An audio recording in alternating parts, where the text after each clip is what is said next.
Well, good morning, everybody. Happy time zone, wherever you're joining us from. I'm glad you're here.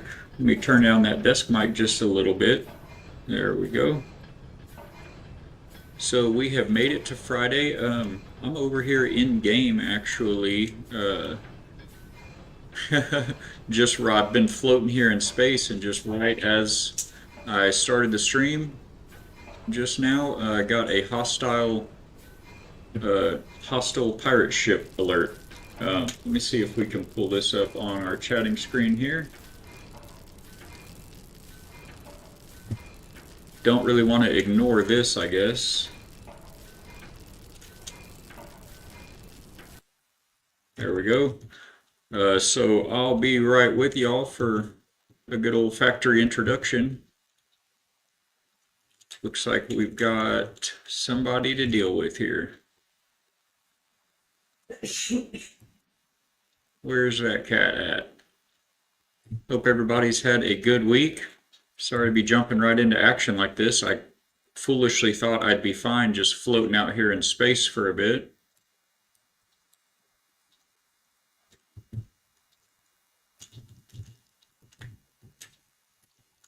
Come on now. Let's get this guy out of the way. And there we go. All right. I know where we'll be safe. Let's pop into our friendly anomaly here.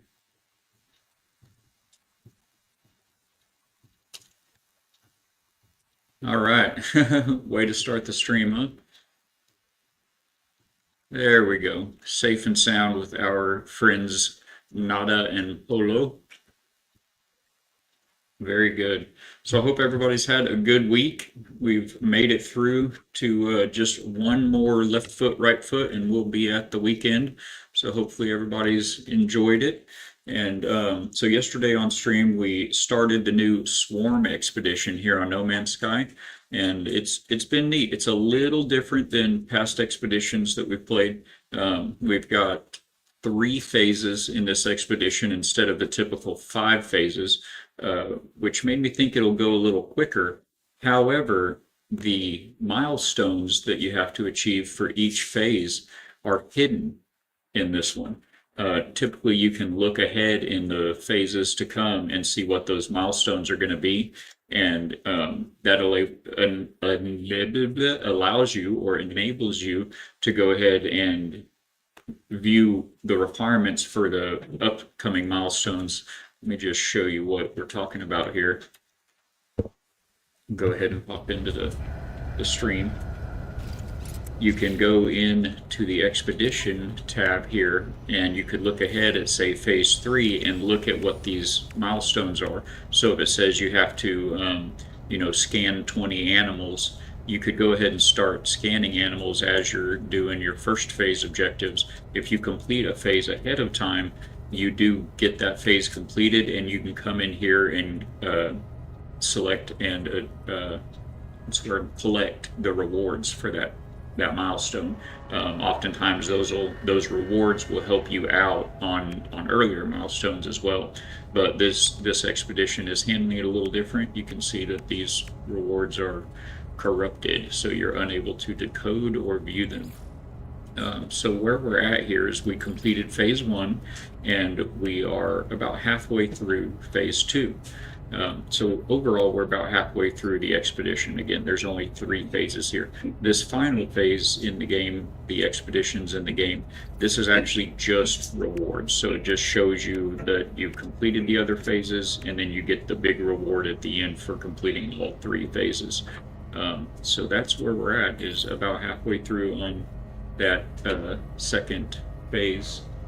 Love you. Yeah. So that's the plan for today. Is we're going to attempt to finish the Swarm expedition and see what that's all about. They've indicated that it's more of a community effort than expeditions in the past. The whole point of expeditions really in the game is to bring the community together to achieve a shared goal, whatever that may be. And you'll have very good rewards at the end, like a whole new suit of armor or a whole new ship, fighter starship, and things of that nature.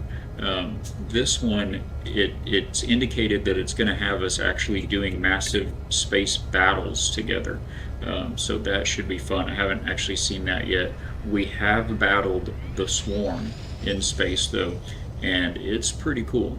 They have groups of 15 to 20 little drone-like swarm bots or ships that fly together in a formation and move together as one, and you have to destroy all of them. And there will be 4 or 5 or 6 of these swarms of drones out there that you have to battle. So it does make for some big space battles, but hopefully we can get to the point where we're trying to fight mini swarms with other players, as indicated. So that will be exciting. But first, we're going to start off the stream the way we start off every day on the channel here at the factory, and that is with a short daily devotional. It's just a fantastic way to put your head and your heart, your spirit in the right place to face the day ahead and whatever this world may put before us to trip us up or to rob us of our joy. And so it's just good to get into the Word, into His holy Word, and put that in your heart, and kind of just make sure you've got your right shoes on for the day. So we do these from a devotional book that the wife and I have had for years, and it's been invaluable for us. We highly recommend it. It's called Jesus Always by Sarah Young, and this is still available on Amazon. This particular version, there's different, hardback, paperback, etc. This particular one that we have is still available. It's been incredibly durable over the years. We've had it for over 10 years, and it still looks like brand. Of course, we've taken care of it, but it's still like brand new after all the mini readings. And so it's only $14.95 on Amazon right now. I had someone in chat last week pull it up and look for it and find it, so we can confirm it's still available and very affordable. So for today, out of Jesus Always by Sarah Young, on May 29th, it basically, the way this is set up is it'll have just a couple of paragraphs of layman's terms, understandable language, on how you can apply the teachings of the Bible into your own life. And these are good lessons and good advice, basically, that you can apply to your day by day at whatever point you're in your walk with Christ. So it takes 3 or 4 verses from the Bible and just extrapolates the lessons contained within those out into understandable language. And then, of course, it quotes the verses as well. So one thing I want to do real quick just to start it off is let's check out what the verse of the day is here with the Forged Bible Bot. I praise you, for I am fearfully and wonderfully made. Wonderful are your works. My soul knows it very well. And from Psalm 139:14. On a quick note, actually, on a quick side note, I'd like to actually say a short prayer for Dan.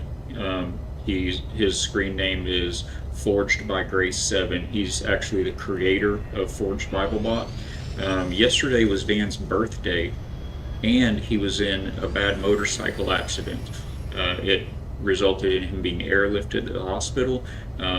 Kind of feared what that outcome may be, but we were all praying about it, and it turns out that he's got 3 broken ribs and a broken elbow on one arm and injured shoulder on the other arm.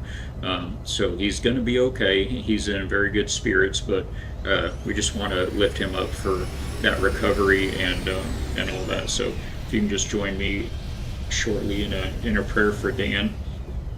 Lord Heavenly Father, we just thank you for all of your blessings and for all of your mercies and your trustworthiness and your faithfulness. And we today lift Dan from Forged Bible Bot into your care and mercy, Lord. We know he has a hard recovery ahead of him, and we just want to pray that you'd be with him and his family, his friends, and loved ones, that they'd be filled with hope and with comfort, that the doctors and nurses and therapists and everybody involved in that process going forward will be guided with your wisdom, and that all efforts will be successful, and that his recovery will just be as smooth as possible. And we'll be sure to give you all the praise and honor and glory for it in Jesus' Christ's precious name. Amen. So, moving on, we've got May 29th today, and from Jesus Always by Sarah Young, the short devotional for today. Good morning, Gamer Knight. Good to have you in again, sir. Happy to see you. Glad you're here. So today it says to thank me joyfully for forgiving all your sins, past, present, and future, known and unknown. Forgiveness is your greatest need, and I have met that need perfectly forever. I am the eternal life that was with the Father and has appeared to you. Because you believe in me as your Savior God, you have everlasting life. Let this amazing promise fill you with joy and drive out fear of the future. Your future is glorious and secure, an inheritance that can never perish, spoil, or fade, kept in heaven for you. The best response to this priceless infinite gift is gratitude. The more frequently you thank me, the more joyful your life will be. So be on the lookout for things that fuel your gratitude.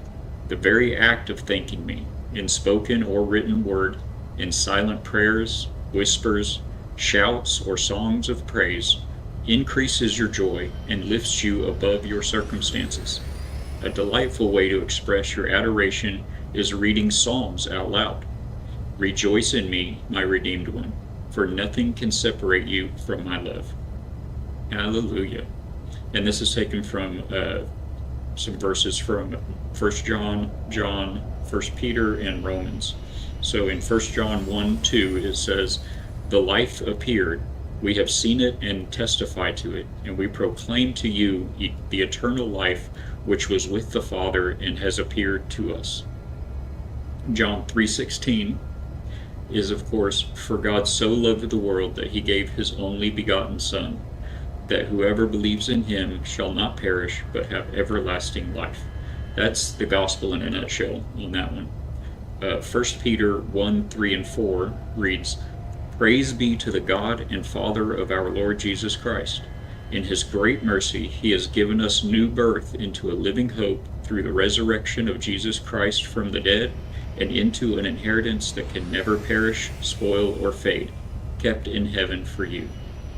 And then finally, Romans 8:38 and 39 reads, "For I am convinced that neither life nor death, neither angels nor demons, neither the present nor the future, nor any powers, neither height nor depth, nor anything else in all creation will be able to separate us from the love of God that is in Christ Jesus our Lord."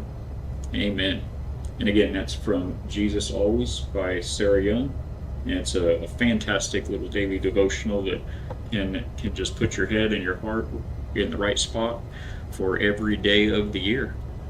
And even if you don't get to it first thing in the morning, which is what we recommend, there have been many times that we've been busy or slipped up, and we'll catch it in the afternoon or in the evening even, and it's almost even more powerful then. You can, reflect back on the day that you just had and that word that he's given you, and how closely it seems to always apply to what you had going that day. So hopefully we can keep those bits in our head throughout the day.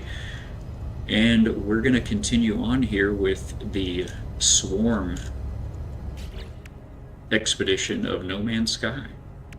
And again, we just thank you so much for being here. I appreciate all the lurkers, all the factory regular gear bots that help us keep this place running and keep it growing week in and week out.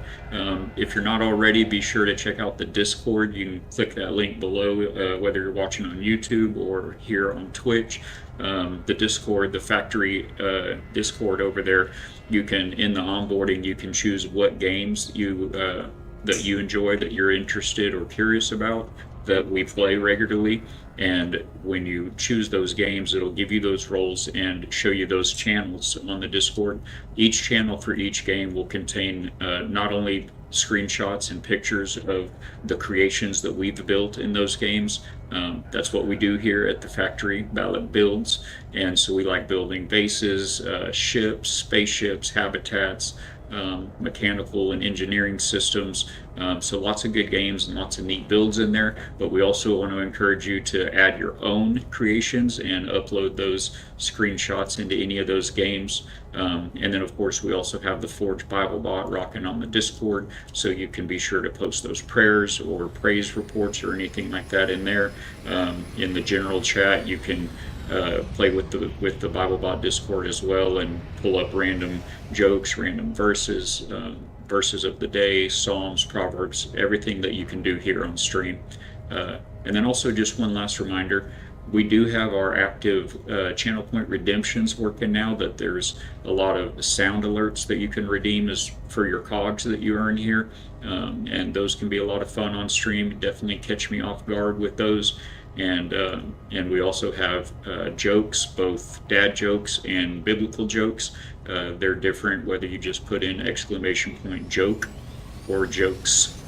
And then we also have quotes that you can pull up, random thought-provoking and inspirational quotes from a pool of about 100 or so that we've filled up our library with. So appreciate everybody being here and engaging with the community. It's been so great having everyone here. So good morning, Ivy Fatbeard. So good to have you in the stream, my friend. Says, I like reading first thing in the morning. There's a lot of verses that talk about reading God's word in the morning. Sometimes I'm rushed to get out the door and can't read first thing, but for the most part, that's what I aim for.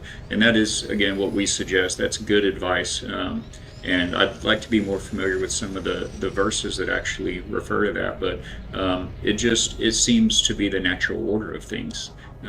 Very first thing we do when we wake up is we thank Him for creating this new day and restoring our souls to these bodies and putting us back together and back in touch with one another, and just pray for the day to come and for what we're gonna encounter, and that he'll guide us with His Spirit in those encounters and help us keep everything in the right perspective. Left foot, right foot, as I like to say. Just keep moving forward and focus on what He's put right in front of you.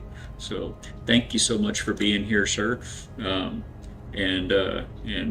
if you haven't seen, we're playing the No Man's Sky Swarm Expedition, and it's been a lot of fun so far. We're about halfway through, so we're aiming to finish that up today. And then on Saturdays are always kind of a question mark. Sometimes we'll do a pop-up stream on Saturday mornings, and oftentimes we don't, but we'll be back on Monday morning. And the plan as of right now is, and it's always fluid here, it's a little fluid, but right now we have another family-friendly Christian streamer here on Twitch named El Trio, and she just has a fantastic community, a great positive outlook, and it's always a lot of fun in her stream. And she has recommended a few times a game that she's kind of an ambassador for called Guild Wars 2, and it's really not my kind of game. And so I watch it, I'll watch her channel for the community and for the support, but the game itself didn't look very interesting to me. But she just recommended it several times, and that it's free to download, it's free to play. And so we're waiting on a big update, the next big update for Windrose. We're waiting for the next big update in Subnautica. And while we do have lots of games that have infinite replayability with the building in them that we can always go back to, No Man's Sky is one of them, as well as Icarus and some others, we kind of figured it doesn't hurt to have a filler in there, for downtime and whatnot. So I figured, what, we'll go ahead. She posted a link that would help her out if you get the game through that link. So we figured we'll go ahead and do that. That was 4 days ago, I think now. And I downloaded the game, and it's a large download. I will say that. It was like 70 gigabytes. I was like, wow, this is a big download.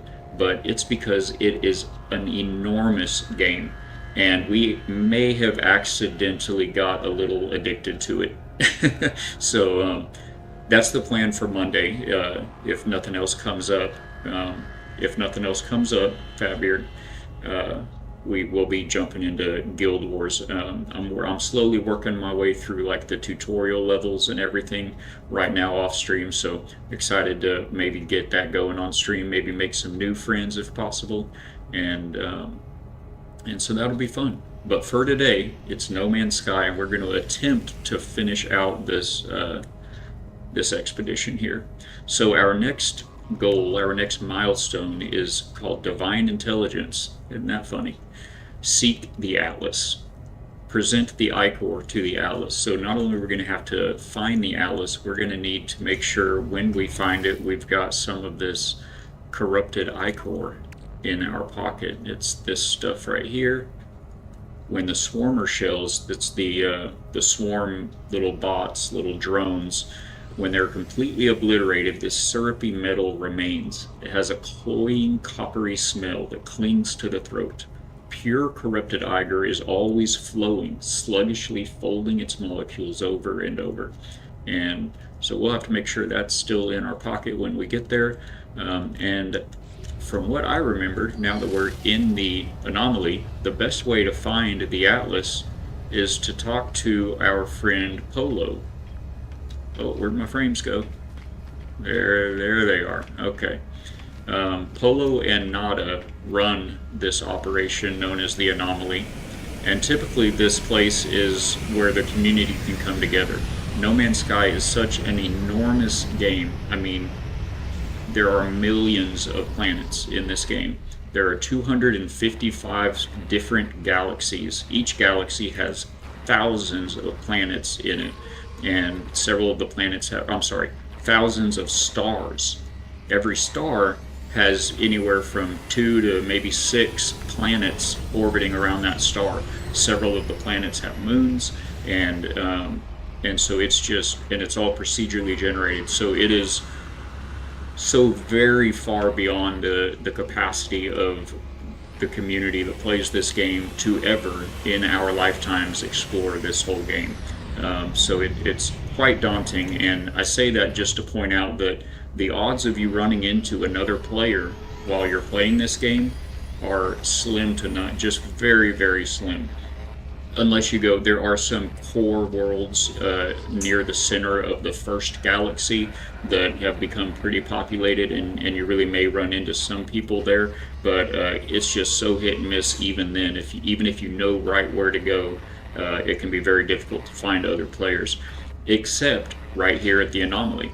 This is an instance where, of course, there's different servers, but many players will be routed to the same anomaly. So you can see these white diamonds all over. These are other actual players. And here in the center of the anomaly is the Nexus. And this Nexus provides missions.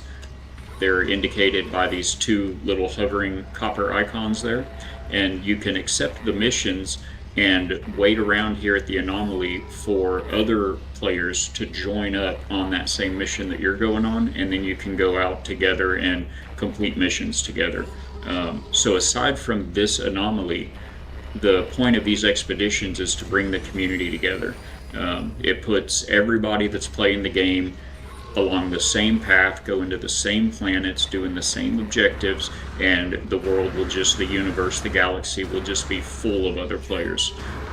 So it's a good time. It's a great time to get into the game if you're new as well, because these expeditions also as a side objective, they will walk you along through all of the core game mechanics, as well as dipping your toes into the 3 main story components of the game.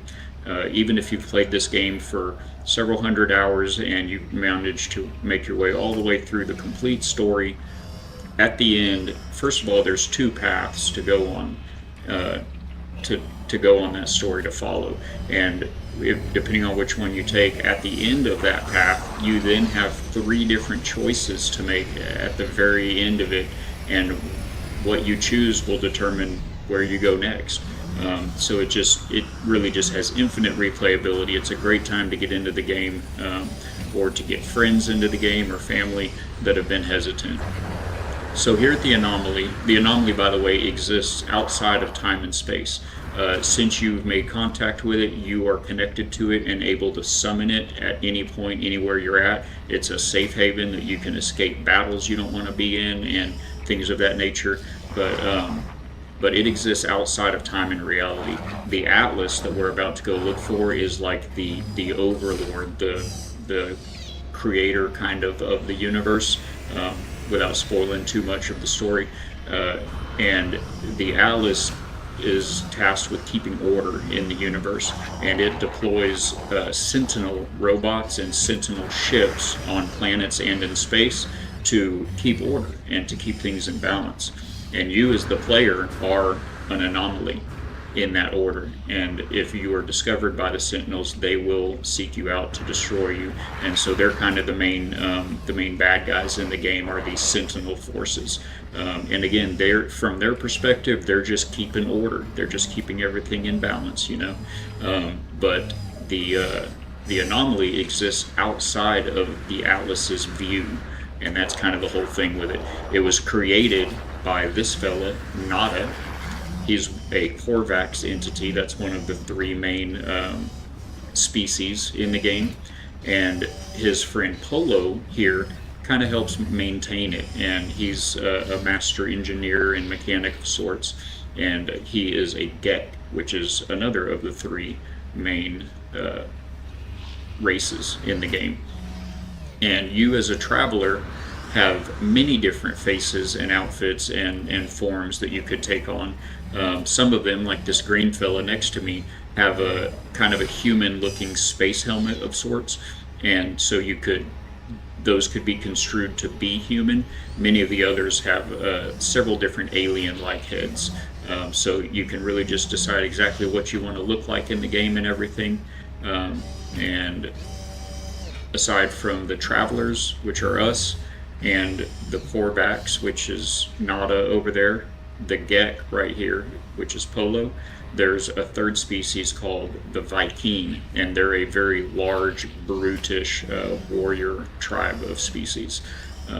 So you'll kind of encounter all three of those in the game. But if you talk to Nolo here, after you've kind of gone through the story, you can ask him, and he will mark on your galactic map either Atlas Station coordinates or black hole coordinates. There are black holes in the game. You can go through those, and they will randomly take you an unspecified distance through the galaxy that you're in, and it may bring you closer to the center of the galaxy or further away. It's really a gamble, but they will break your equipment that you're wearing, certain pieces of it.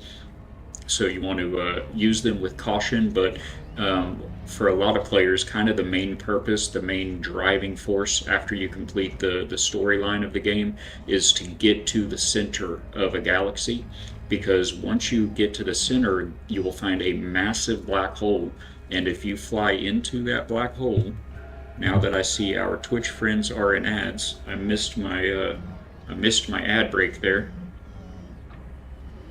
We'll wait just a minute. Oh, you're back. Okay, sorry about that, guys. I missed my ad break. I'm trying to stay on top of those and catch them ahead of time, try to shorten them up for you, but thank you so much for hanging out. So anyway, I was just saying the kind of the driving force for a lot of players is to get through the galaxy they're in to the center, to the core of the galaxy. And if you, at the core, there is a massive black hole, and if you enter that black hole, it will transport you to the next galaxy. Again, there are 255 galaxies to go through. They are experienced in the same order, so you can find online the list of what galaxies there are. But it's so very, very far to get across a galaxy and make it to the core. So these black holes that Polo will point you towards, they have the potential to jump you very, very far ahead towards the center. They can also jump you further away than you were, so it is a gamble.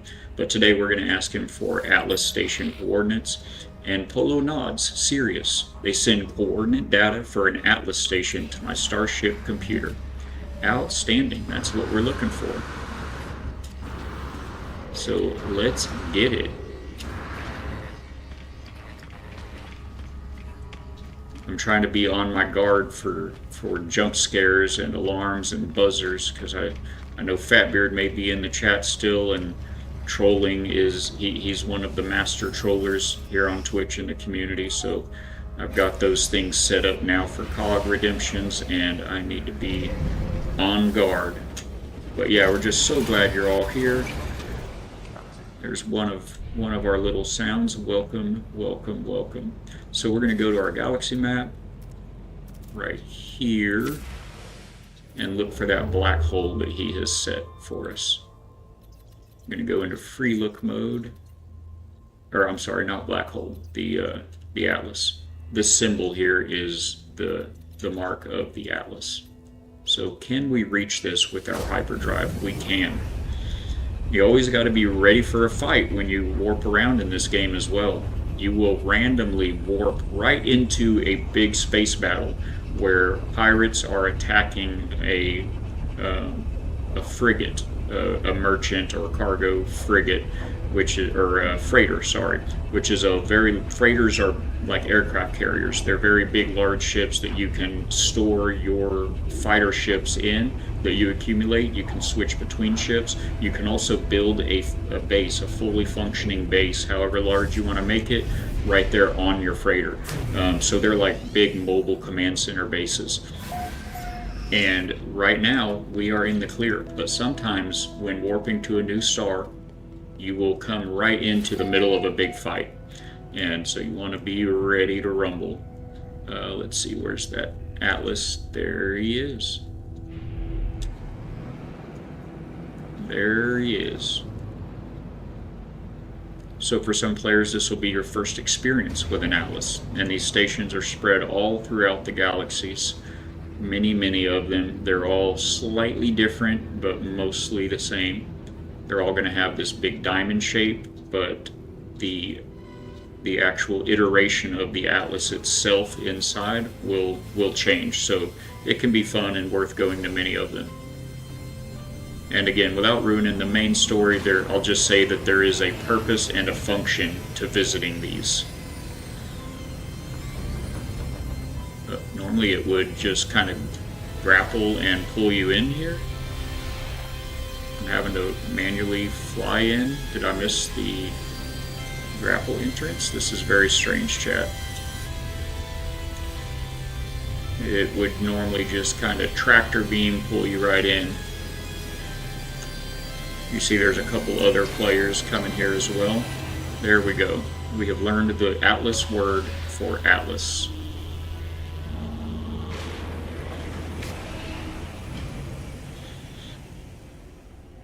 We're not going to have any kind of voice chat from any other players, but please, be patient and understanding, the world and gaming community at large that we live in, and so we're going to have text chats that will come up on the side of the screen when we're at the anomaly or near other players on planets, and we'll also come across names. That'll be other players' names. You can see TJ Cream on the left there and Wing Commander Wolfram. Some players just get their kicks out of giving themselves crude or obscene names, so apologies in advance for anything like that may pop up. Yesterday we found a mineral on a planet that somebody had discovered. When you're the first one to discover something in this game, which happens a lot because again the game is indescribably massive. If you're the first one to discover a star system, a planet, a particular animal, plant, or mineral on a planet, if you do it before you upload your discovery, which you can upload discoveries in exchange for nanites, one of the harder currencies to build up in the game, before you upload it, you can click on a little pencil edit icon and name that creature or planet or star or whatever it is. And so every now and then you will come across some things that have been named, and yesterday we came across a pretty crudely named mineral. So again, just apologies. We do keep things family friendly here, but that may happen. So what I'm doing now is around the border here, you can see the atlas in the background. This particular one is kind of a multi-polygonal or polygonal sphere that's pulsing back there. But before you run through the arches and approach the atlas, if you'll get out here on the border and run around to these little white nodules, you will learn the atlas's language. These right here. Each one of those will teach you a new word in the language. And that's one of the many activities this game provides, is learning the languages. There are the three main races I mentioned in the game. They all have their own language, and when you interact with them, they will say things to you that you cannot even understand. That one seems to be bugged. You can't understand anything they're saying. But as you begin to learn the language, which there's a mechanic in the game to do that, and as you begin to learn the language, you will start to see in the messages from those creatures some of the words they speak, instead of being gibberish, they'll be highlighted in green, and they'll be in English or whatever language you're playing the game in. So you can learn the language to where eventually you can understand what these creatures are saying to you. So it's another fun little side activity. All right, let's get it. Let's approach this incredibly ominous atlas.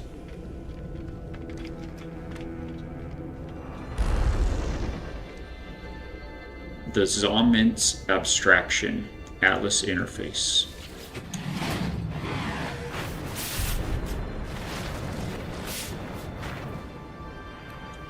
The atlas says nothing. The interface orb beats like a tremendous heart. Present sample, 16 corrupted ichor. We have some of that in our pocket. I present the sticky metal that leaked from the swarmers. It flows and pools in my palms, smelling of honey and iron. There is a pulse of recognition from the interface. Catastrophic organ failure. Hive uncontained, unable to iterate. For a moment, I feel connected to the atlas, as though it sees every part of me, as though this unknowable entity and I are somehow the same being. The moment is brief, but I am left with one seed of knowledge. The hive of glass is coming. That is an ominous seed of knowledge indeed. And that completes our divine intelligence milestone. We have communed with the atlas. Go ahead and hop back into our ship so we can get away from some of the massive multiplayer lag that we got going. One of these landing pads is ours. There it is. You can always find your ship in this game with that icon right there.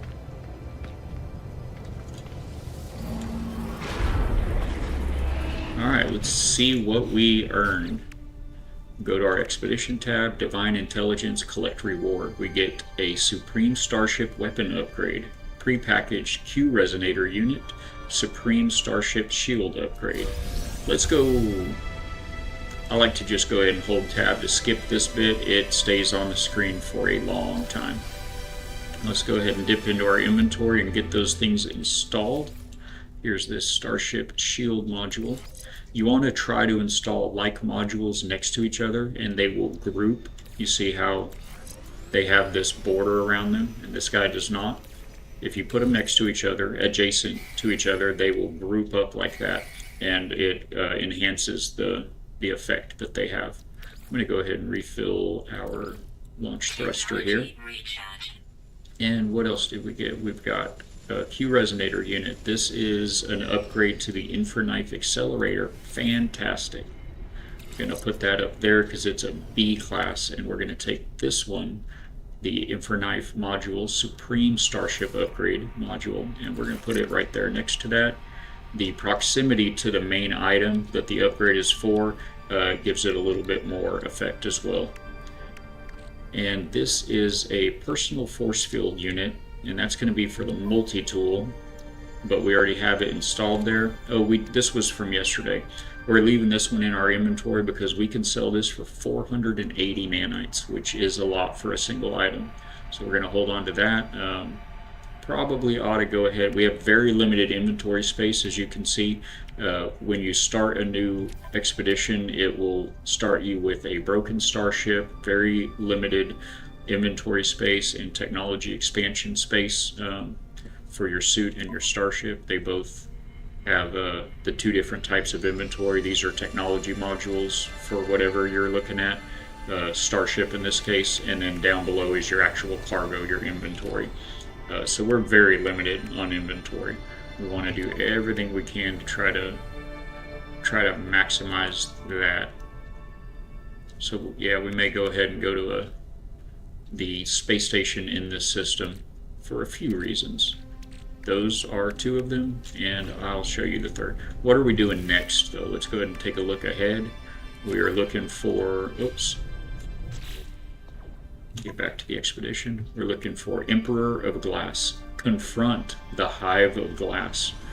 Current objective, defeat the Hive of Glass, and that will give us storage augmentation times 10. I'm not positive what that is. It sounds a bit like freighter storage expansion, but we don't have a freighter yet. So we'll have to just see what that is and where it takes us. There should be, when you get to the galaxy map on these expeditions, you have multiple trajectories that it can highlight for you in the galaxy map. Whiskers the Clockwork Cat has landed on planet Juba 9. Hostile ships approaching. We don't... Oh, the Hive of Glass is right here, right now. Good thing we went ahead and installed that stuff. We are doing this right now.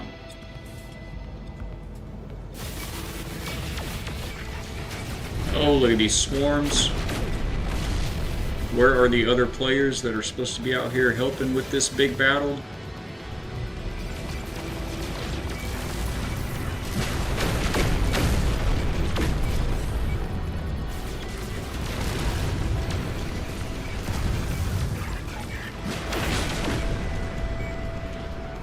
Why are you target locking that when these guys are right here? Where'd they go? Alright, we're just going to follow the auto target lock.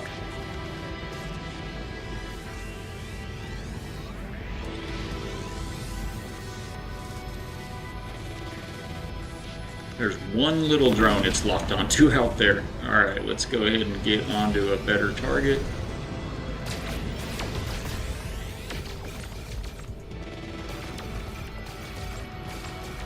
By Grant, welcome into the factory, my friend.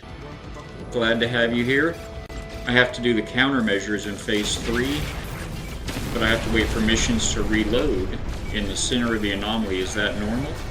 Am I not able to continue Phase 3 right now? Well, we have not made it to Phase 3 in this expedition yet, so I can't say for certain, but there's another creator here on Twitch. His primary platform is actually YouTube, and I popped into his stream to say hello yesterday just for a moment, and I actually caught a little bit of a conversation about what I think you were referring to. His name is Beeblebum. Be sure to check him out and subscribe there on YouTube.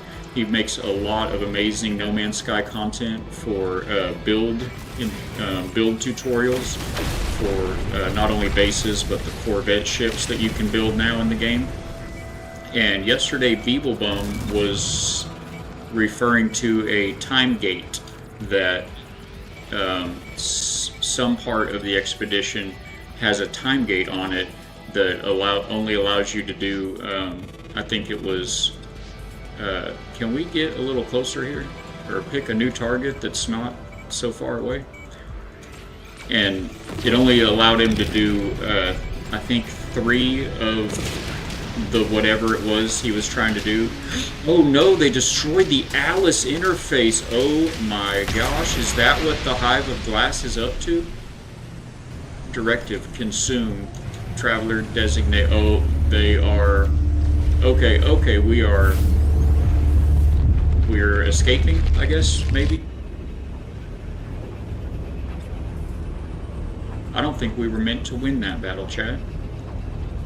Anyway, there is some type of a time gate behind, and I thought he was, well, I guess he would have been in Phase 3. I guess he was at the end of the expedition. I thought he had finished the expedition and was doing something that, you know how some expeditions, they'll have a community effort over the course of 6 weeks or 2 months to build up and unlock a new area or a new storyline. It seemed to me, and again, I didn't stay in the stream very long. I went ahead and just muted the tab and put him in lurk mode. I like to support the channel, but I didn't want any spoilers for us here at the factory. So I thought that he had completed the expedition. Okay, what just happened? Hey, we're at a portal. That's good. We found a portal. Oh, we may still be in trouble. Oh man, that thing destroyed an atlas, y'all. Woo! Man, that is crazy. So yeah, there's some type of a. Oh, I was just meant to look around for a moment there. There is some type of a time gate for something involved in, so that's probably normal.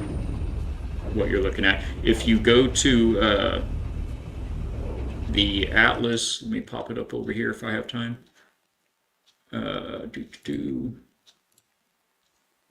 galacticatlas.nomansky.com. galacticatlas.nomansky.com. If you go there, it has like a progress tracker for that community effort that I was referring to. This particular expedition, at the beginning, it assigns you into one of three factions, basically. They're three fractured parts of a whole. And we are Royal. The others are Sage and Weaver. And there's some sort of a competition. Our playthrough of the expedition has not revealed this to us yet, but there's some sort of a competition mechanic, I guess, aspect, a competitive or competition element between the three. The computer's fine, you guys. Just throw that out there. This is part of the expedition here. It started out with a white screen. But anyway, galacticatlas.nomansky.com may give you a little more information. Hello, world. If you weren't here yesterday, this is how the expedition starts when you first started. Hello? Oh, I need to get back in the game screen. Hello?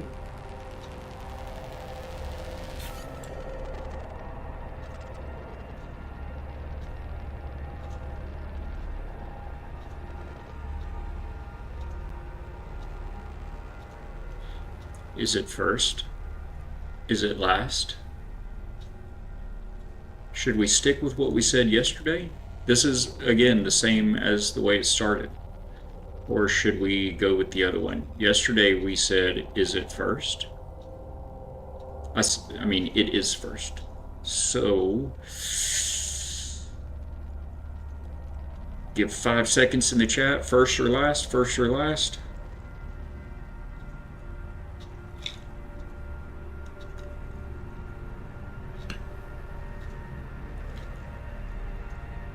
It is last.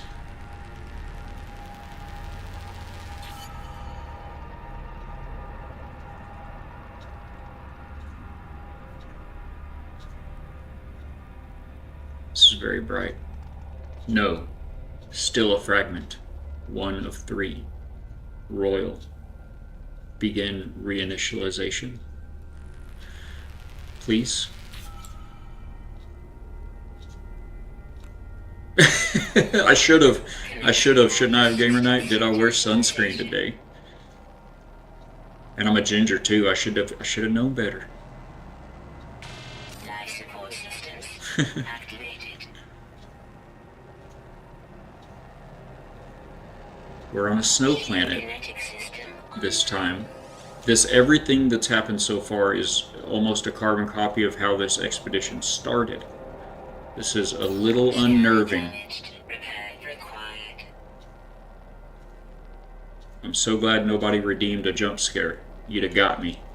Aerial propulsion jetpack online. Alright, so we still have our multi-tool, we still have our jetpack, our scanner, our jetpack. How about Multi-tool and mining laser attachment. Excellent. Operational. We've got our mining attachment. Oh, if you know anything about me, you know how much I love snow, Initialization sequence complete. and it is not very much. Okay, we do have some friends this time. I'll take this moment to note for anybody that's watching that may be new to the game. Um, Milestone completed. That's excellent. This game does begin by default with you in under network settings. If you go to options here under network settings, I think I need to, if you can give me just one moment, I think I need to go ahead and close all that. When I open that to check that out, we lost a few frames. Okay, there we go. Here in network settings, under, or here in settings under network.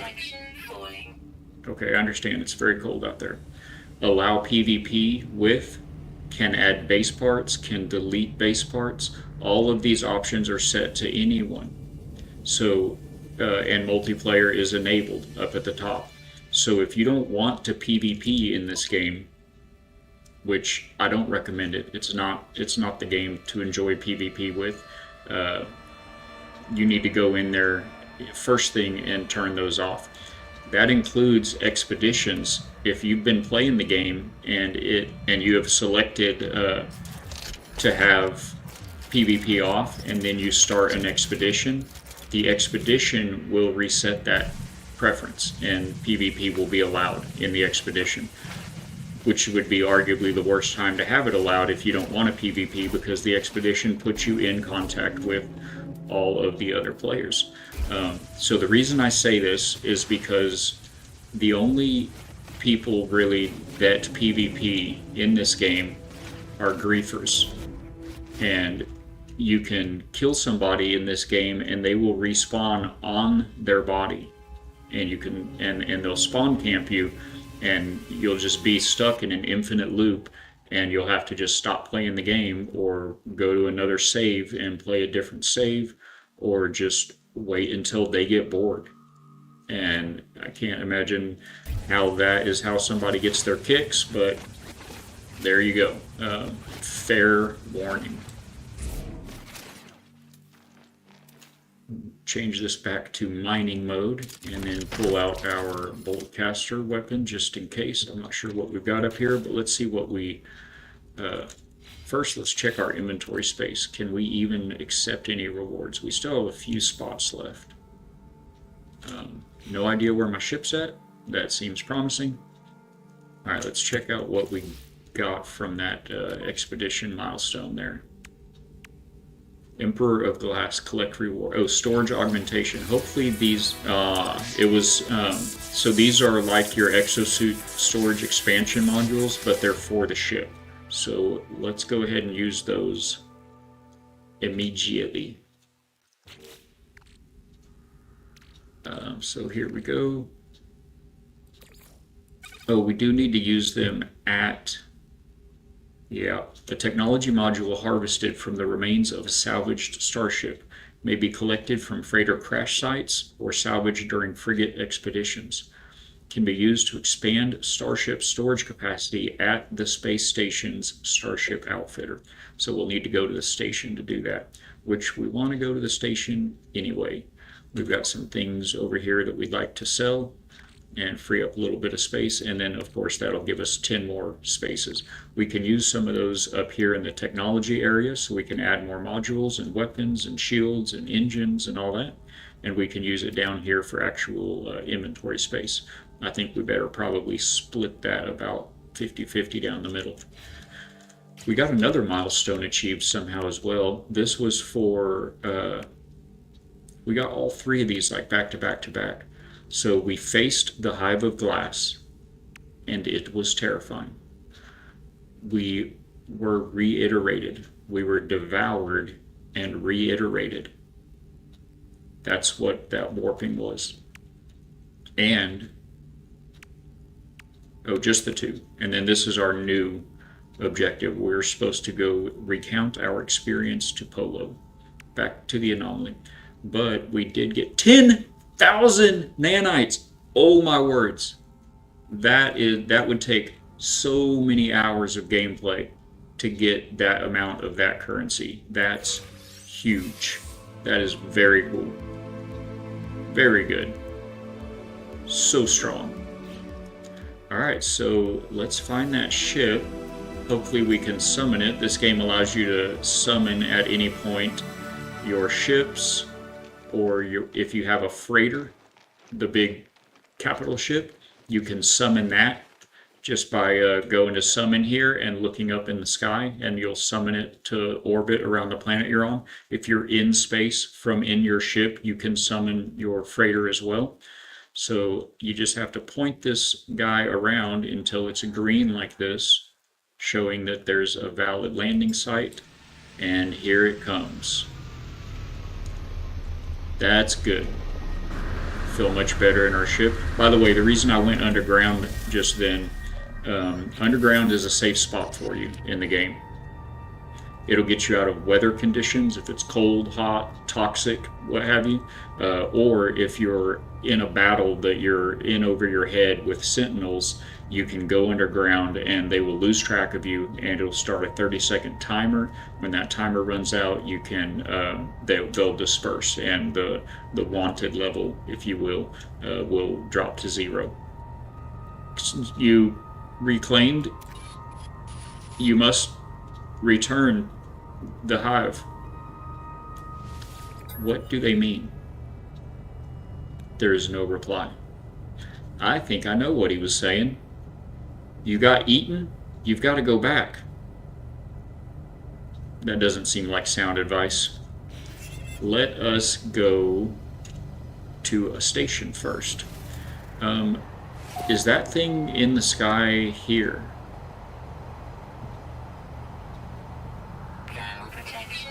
Okay. I'm just, oh, that guy needs to be my friend. I'm just not trying to fly out to orbit and run right into that big old dude, Hello, new friend. You're large. You've got to be great in battle, right? So you can offer them a treat, which you're able to create those in your inventory. And then interact with one that you've given a treat. You can either collect whatever resource they produce or adopt them as your companion. If you adopt them as your companion,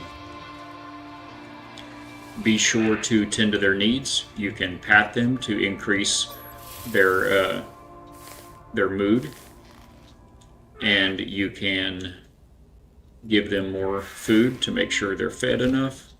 We'll give him another pat as we drop this cat out of chat. We don't need any AI viewers. Thank you very much.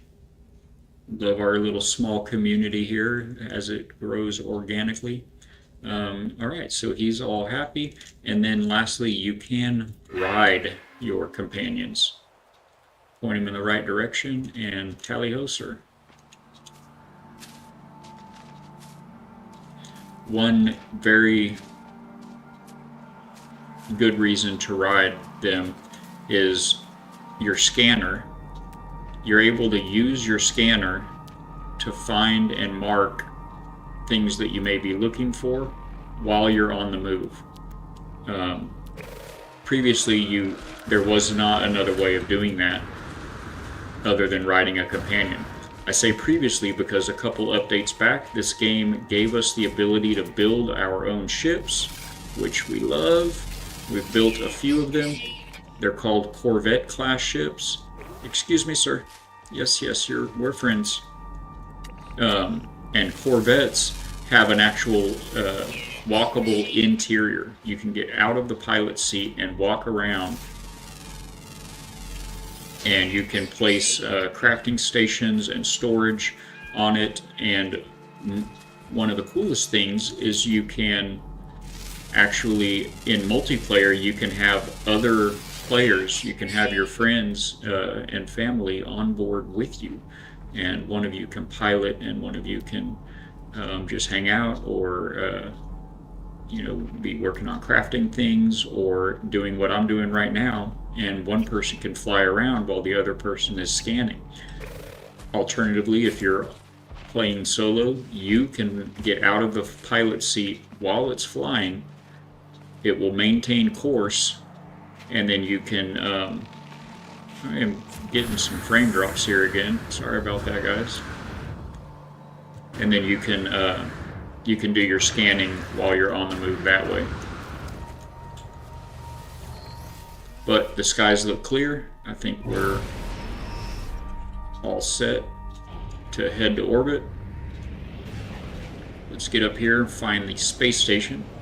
Every system, every star system in the galaxy will always have exactly one space station, as indicated by that gold icon right there. Be sure to visit the space station typically as soon as I enter a new galaxy. I'll visit the space station for that system. And the reason being, in a space station there is a teleporter. You can also build a teleporter at your own base, and when you interface with a teleporter, it will show you options that you can click on to teleport to. Those options will include any bases that you have, any teleporters that you have built, as well as other space stations that you have been to and visited. When I say visit, you have to just land like we just did and get out of your ship. So you have to at least do that, just so that you'll be able to return to that system if you found something neat there but you had to go back to your base and come back for it, anything like that. It happens a lot. You'll want to mark this system in your travels, basically in your travel log, by visiting the station. Secondly, up here at the exosuit expert right here, the technology merchant for your exosuit upgrades, right next to him is this exosuit upgrade. Every station, the first time you go to it, you can get this technology or this exosuit upgrade, and you can only do it once per station, and it'll allow you to expand your either technology or cargo inventory for your exosuit. So definitely be sure to do that. And then the other bit was for the starship. So let's go over here to the starship merchant, and there should be a little thing here. No, I think it's actually over here where you build or salvage. This little platform here is starship outfitting. You can salvage starships. If you find another ship you like better, you get that ship, and then you come here and you can salvage your old ship. It'll give you a lot of money. It'll give you, or you can choose for it to give you parts from your ship. That's kind of another newer addition. A few updates back, they introduced the ability to build custom starships, the fighter ships, these small guys. And I put it in quotes because it's just like a Lego snap kind of building. You have wings, fuselage, cockpit, and engine. You have 4 parts of the ship, and there's maybe a dozen different pieces for each of those 4 parts, and you just, you have to obtain those pieces, and then you can snap them together, so you can kind of customize your ship now. So since they did that, it gave you the option. You click begin salvage process, and then you put well, it's not available right now, but it'll say salvage for the money, or you can break it into parts. I'm guessing it's not available because it's our only ship. But this is also where you would apply these upgrades that we just got from that reward. Augment inventory storage or improve starship class. Well, we don't have 7 million units to purchase storage. We do have 10,000 nanites. I guess that's why they gave us 10,000 nanites to upgrade our class on our ship. Really want to do that. I guess it's telling you should. Let's apply those augmentations. Again, I'm going to split them. We should have 10, but I'm going to start up here. Let's give ourselves room for another weapon upgrade first. And then another shield upgrade. And let's get down here and give ourselves room for some engine upgrades. Hopefully we'll get those. think I may go ahead and leave that there. Now, when you're doing these upgrades, oh, how many have we done? 1, 2, 3, 4. Because we need the inventory space as well. 1, 2, 3, 4, 5. Okay, and we still have 1 left.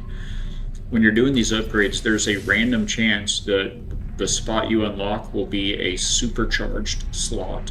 And just like it sounds, it will supercharge whatever you put there. I can't show you right now because, oh, that's not a supercharged slot anyway. I think the ship didn't have any. It doesn't have any supercharged slots. When you point at it, it'll tell you if it's a supercharged slot. So you're kind of hoping and crossing your fingers to get those.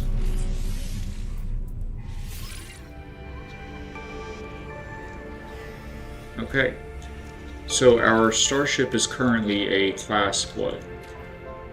It's a C-class starship. What I would prefer to do is use those nanites for a lot of good upgrades and instead buy a new ship.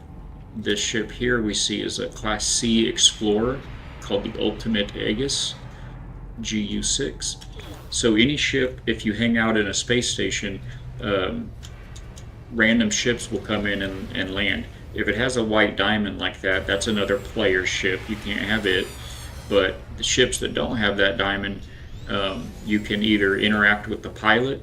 Once the ship lands, the pilot will get out and kind of start looking over his ship. You can interact with the pilot and purchase the starship if you'd like. This one is a C-class also, an Explorer, and it disappeared.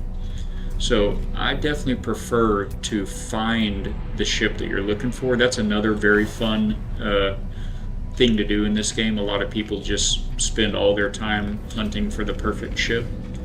We've done many hours of that, and we've got multiple S-class ship types.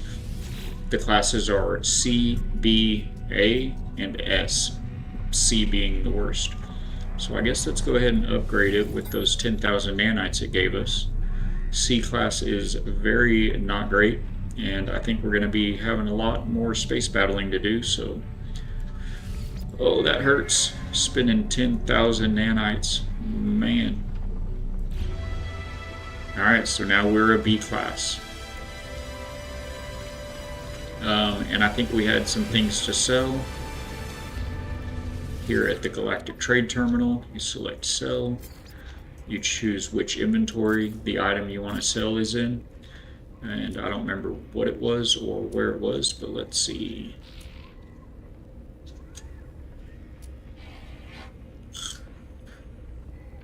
We don't want to sell any of that.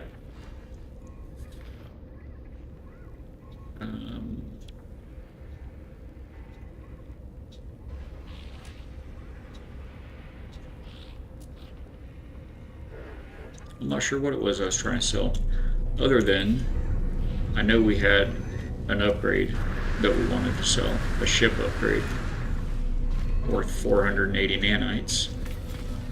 So we come to this guy who sells ship upgrades.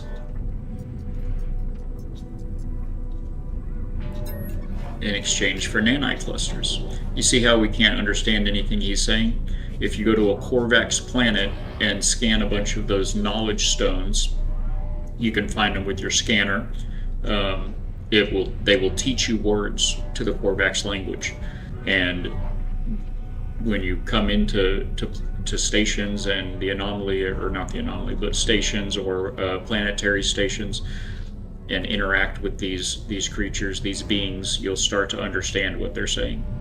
So we're going to go into purchase upgrade modules. Even though we don't want to purchase one, you have to go to purchase and then change buy to sell and find the thing you're trying to sell. There it is. We're going to sell this one that we already have one of them installed for 480 nanite clusters. So now we've got 1,000. And I wonder if he, you know what, I don't want to buy any starship upgrades because I have a feeling like we're going to be getting more as a reward, so we're just going to sit on that for the moment. What else do we want to, you know what, while we're here, will it let me change my appearance at the appearance modifier, which is this guy right here. You can also build one of these in your base or in your freighter base.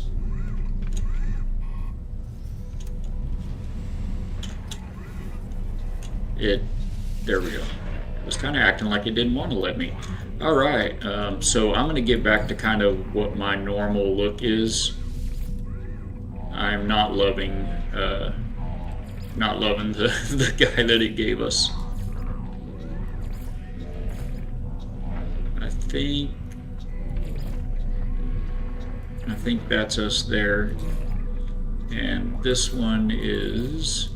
Now you won't have all of these unlocked. I have all these unlocked on my game because I've unlocked them all in the main save that we came in from.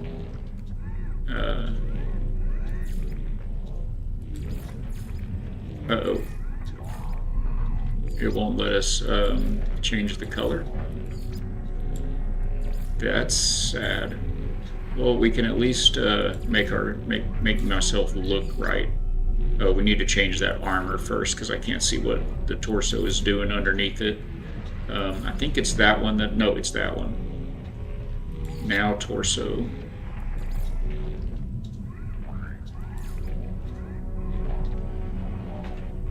The textures are taking their time. Yeah, that's us there. What is that one called? Industrial. Armor, gloves don't matter near as much.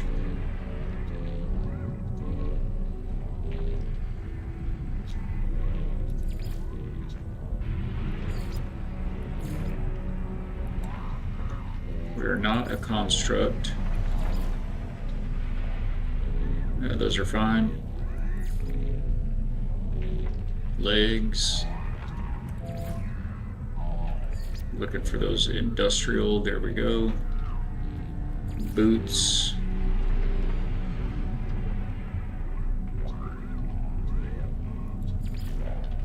These could match the hands. I don't remember which ones we went with. Yeah, those are fine. Man, the color, you can't change the color of any of this. Not great. Cape.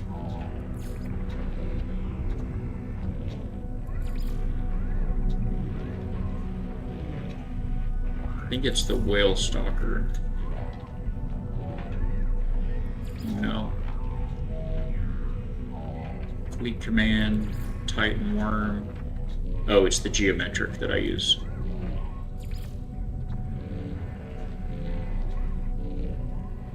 Yeah, it's that one. It's weird, it just makes you be red on red on red, huh? And then the backpack, it doesn't matter. Oh, this is the trail. I don't know which one was on there a moment ago. I think it was blue. Cape, backpack style. So this isn't gonna... Oh, when you go to use the cape, it overrides. You're using the cape instead of the backpack. Okay. So then we exit and apply the changes.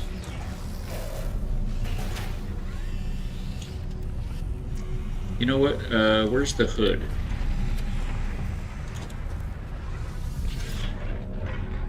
I think it's on the head here.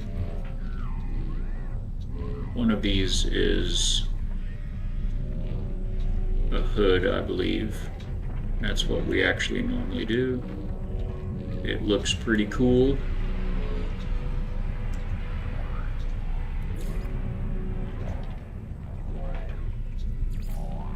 Yes, that.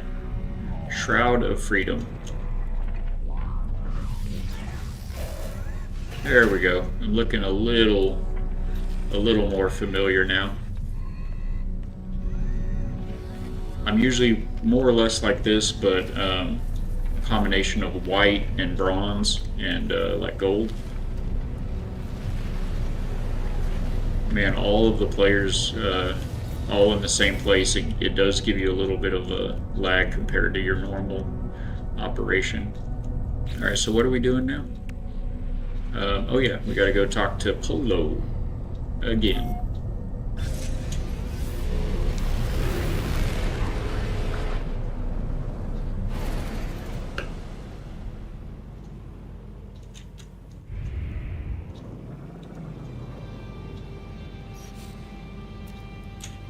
Summon our anomaly friends.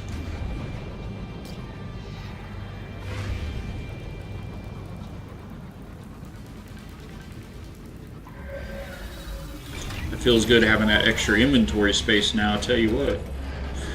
I'll tell you what.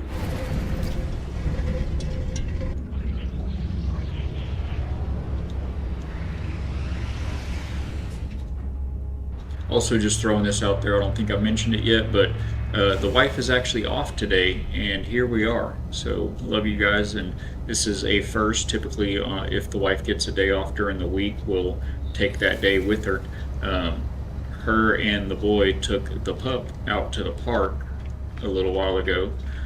So, we are home alone for the moment, but if there's any distractions or background noises in a bit, I appreciate your understandings. Where did the Nexus go? Where'd the Nexus go? And what is this? So these are the three. It's told us in this expedition that our core, our consciousness, our being, our soul, I think it used the word soul actually, is fragmented. And it could be one of three parts that it kind of assigns you into, like factions, if you will. We are royal, which is the red. There's also sage in green and weaver in blue. And so I guess that's what these are, something to do with that. Let's see, prismatic core, track swarm activity. Track swarm activity. Energy hums from the strange device, presumably the result of Polo's engineering, because we brought him that goo. Remember, he was like, Pages of encrypted data glimmer on its display. Encrypted data. And leave. Okay, we better go talk to Polo. Polo, what have you done with the Nexus?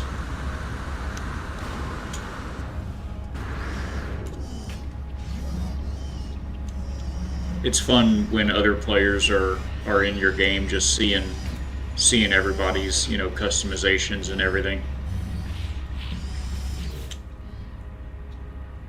The hive, it is still here, yes? Signal is not gone. Patterns are still dark. Describe the glass. I try to explain what happened during the confrontation with the hive. Polo's features wrinkle with anxiety.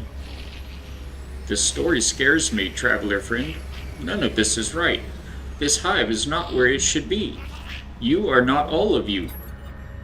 Nada and I, we have been trying to forecast. It is not enough to wait and worry. I have started to build. Ask what they are building. You saw prismatic core, yes? By the entrance to our home? It is mirror of where the swarm is swarming. And more, I hope. Ask about more. I am tracking data with core. I have theory. A plan. Polo's tone shifts, the enthusiasm of planning overtaking their worry. Hive is familiar. It seems like Atlas, but not quite Atlas. It fixates on you. All of you. Hive is not Crimson Hunter. No, but part of. Just in wrong place. Core is more than mirror. It is combination engine. If all fragments recombine, reflect back at swarm, we can also reflect back at hive. Reflect things back to the right place. Genius. Bigger data will build bigger core. Tidy reality of things that should not be here. It is a good plan, yes? Say goodbye. Take closer look at core, friend. You will see plan. It's a good plan, Polo. Good job, my friend. You are always on top of it.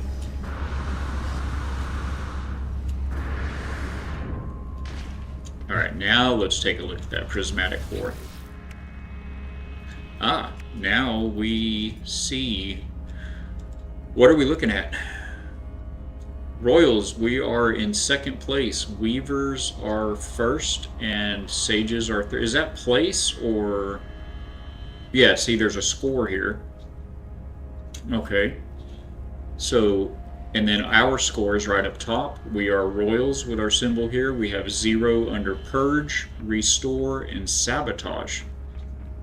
The prismatic core construction is at 3%. It is tracing swarm activity. Select missions from the activity map to counter the swarm. Collated missions data will construct the prismatic core. Okay, so as travelers, we're all in one of 3 segments, factions, groupings, and we complete actions to contribute to building this prismatic core that Polo is constructing, at which time we should be able to reflect back at the swarm, and the hive of glass is what we're calling our Death Star here, I guess.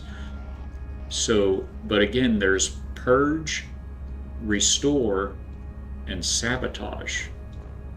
So these are different types of missions. What is this? I don't see any. Oh, Purge, Restore, Sweeper, Purge, Exterminator, and Sabotage, Hacker. Okay, so this is what at By Grant over on YouTube was asking a little while ago. He said that, or they said that they have to do countermeasures in Phase 3, but I have to wait for the missions to reload in the center of the anomaly. Is that normal? Am I not able to continue Phase 3 right now? So apparently, depending on the timing, that may be the case. We see a time remaining here, and it's 33 minutes. And do they all have this? They all have the same time. I don't know how long it takes to do these, but I reckon we better get on it. If we're able to complete them all in 30 minutes, presumably they would reset. So I guess we want to be in first place. What are we behind on? Everything? We're behind in all categories. Oh, but there's many more of them. There are 15,897 traveler fragments that are assigned to be weavers. There are only 15,705 royals and 15,499 sages. They're very disadvantaged. You would think it would pretty much split. Well, I guess it could have split everybody evenly as players begin the expedition, but then if a bunch of the sages that were assigned sages stopped playing, or they can't play again till tomorrow, then that number would fluctuate a bit. Okay, well, let's get on it. What do we want to do first? Restore. Swarm debris cascade detected above Ruach 16E9 in the Monacan Law 9 system. Recover fallen swarmers before the ecosystem is irreparably damaged. And this adds +2 to all the scores, it looks like. This adds +3 to Royal score. Purge Exterminator. Disrupt swarm reclamation operations. Fallen swarmers detected in the Xanadu Usay system disassemble swarm remnants and prevent them from being reclaimed. Or Sabotage Hacker. Okay, so the Restore missions add everybody across the board. The Sabotage missions take away from the other 2 factions, and the Purge missions add to your faction. So I guess let's do this one first. What was this one? Swarm activity detected in the Uzlovka Pore system. Introduce feedback to scramble the swarm. Introduce feedback. Okay, we're gonna try the Purge one. So let's get going on that, and and we got a milestone complete again. Surveyed swarm activity. I believe that's gonna complete Phase 2. What did we get? I didn't read it. Band launch thrusters upgrade, pulse engine upgrade, and hyperdrive upgrade. Good thing we opened all those spots in the ship. And we also, that was the completion of Phase 2, so in addition to the milestone reward, you get the phase reward, which is a Dire Wasp Disintegrator multi-tool and Dire Wasp Flight Pack customization. So we get a new multi-tool. Let's go. Please let it be better than the one we have. with lots of open spots and turbocharged slots. Let's check it out. Hey, it's an A class. Ooh, it's a rifle. Let's go. It is a rifle that's already loaded up with a bolt caster and a pulse splitter. Or no, it's geology cannon. It's for excavation. The mining laser with the advanced mining laser, upgraded scanner, and the terrain manipulator. I mean, that's all the basics right there. What we'd like to get instead of this bolt caster is, what's it called? The javelin cannon, or javelin laser. It stuns any mechanical enemies like sentinels or these hive drones. You do a charge shot, and it'll do a good bit of damage, and it'll stun them for several seconds. It's enormously overpowered. It's definitely our favorite multi-tool weapon. So we can click compare, and then typically when you're looking at a new multi-tool, you could either exchange it for your current multi-tool and it would give you a lower price, or maybe even get some money back if you're exchanging a better tool for a lesser tool. Typically you're upgrading, so it would say buy multi-tool right here and there would be a price, or exchange and you could give your current equipped multi-tool in and it would lower that price. So right now we're just going to take it for free since it is a reward, and let's equip that bad boy. But first, let's see if we want to take any of these. Oh, it's equipped right now. Okay. Then rewind. Let's go over here. You go to settings, the cog. We love cogs. And then to swap multi-tool. And then choose the one you'd like to swap into. See if there's anything in here we want to get out. Yes, we want this Gravitino coil. What are the, oh, these are those ship upgrades. Let's go ahead and install those so we can free up that space. That one's for the hyperdrive. We'll go ahead and move this up there. And I'm going to put that right there. I know we have an upgrade for that. It just gave us, where is it at? This one is for the pulse engine.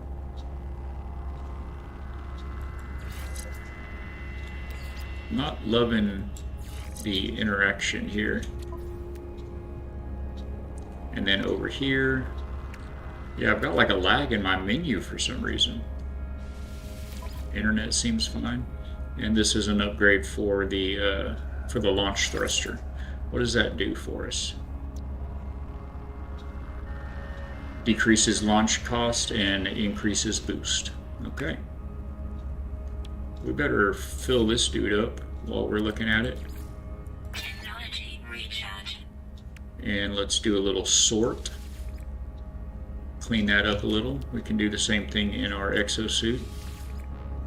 And now we can install this Gravitino. Oh wait, we still have the wrong multi-tool out. All right, what else do we want off of this? I'm not sure if that other one had a personal force field or not, so let's store that one. Hello, beautiful. The lovely bride is home. Let's go. Yeah, we're gonna go ahead and take all these off if we have the inventory space for it. Y'all all good? I just dropped your chips. What's that? I just dropped your chips. Oh, that's fine. Chips were meant to be broken. If you don't break them in the bag, I'll break them in my mouth.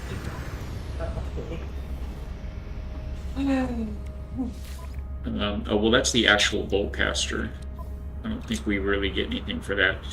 What we're going to do with these upgrades is either apply them to the other multi-tool, because this multi-tool is garbage, or if we can't fit them in the other multi-tool, or any of them overload the technology that they're meant to upgrade, because you can only upgrade it so much, then we will sell them for nanites. Whoops. We're running out of room in the bag for sure. This won't take much longer. Oh, there's a spot. And just keep pulling these out. I think we have a couple more spots down here at the bottom. What else do we got? Really, you want to pull out anything that it'll let you pull out, and should be able to sell it for something, maybe not a lot, but we have some space in the ship there as well. So the mining beam you can't pull out, and the scanner, I think, just the mining beam. So just the mining beam is the only thing that's intrinsic to the weapon itself, or the tool, the multi-tool. All right, let's get the rest of these pulled out then.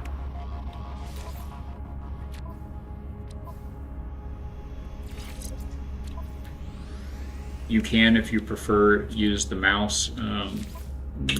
Thank you, darling. You can, if you prefer, to use the mouse to click onto the tabs up at the top of the screen to switch all this around. But you can also use the keys. I find it quicker and simpler to use the hotkeys, the shortcut keys. No, we're not trying to summon. We're trying to switch our multi-tool. Oh, actually, we're not. While we have this multi-tool enabled, I can't do it here. Let's hop back out to that space station we were just at. That's not my ship. Where's my ship? Oh, how many nanites nanites do we have right now? Not enough. You know, we could have spent, oh man, we messed up, chat. I just thought about it now. If you go to play this expedition and you happen to have been playing No Man's Sky, I mean, you'll probably already think of this yourself, but where's my ship? Oh, it's right there, but it doesn't have the ship icon on it. You more than likely have a better ship than this ship in your main save that you came to the expedition from. You can go here at the anomaly to the expedition terminal right back there where you start the expedition. Once you reach the anomaly within the expedition, you can return to that terminal and pull out items that you put in for that purpose. And if you have the nanites, you can make a copy of your main multi-tool or your main ship and use them in the expedition. And that's what we should have done with those 10,000 nanites, because instead of having a B-class, whatever this thing is, we could have an S-class Sentinel white-winged ship right now. Oops. That's right, we're just going to go more organic with it.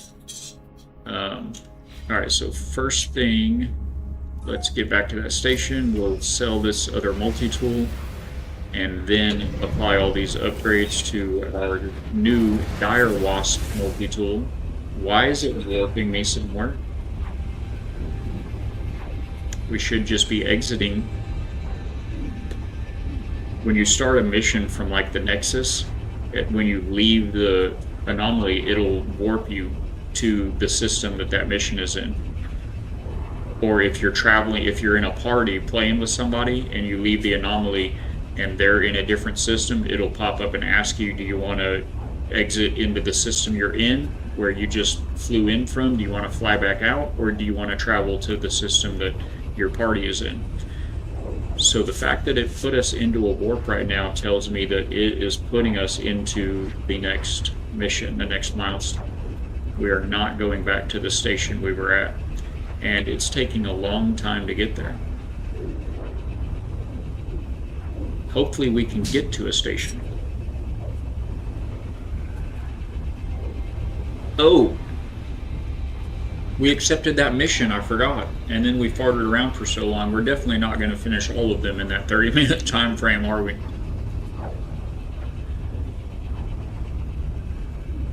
I kind of forgot about that. Feels bad. Hey, buddy. He's a pretty good puppy. Are we stuck in, is this, okay, here we go. Well, it sounded like here we go.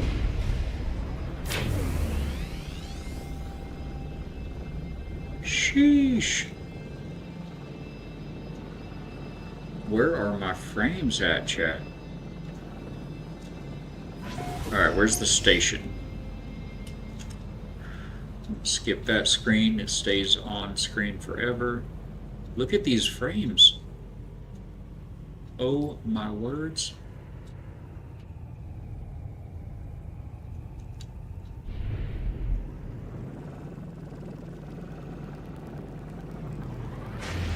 I sure hope that'll just clean up in a moment.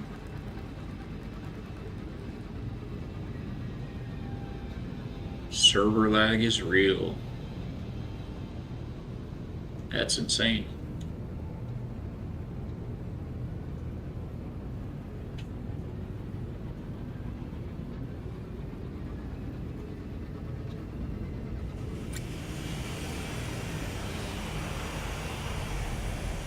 Well, that's almost, oh my words, that's almost like watching a slideshow over there, you guys. I'm sorry, give it just a moment.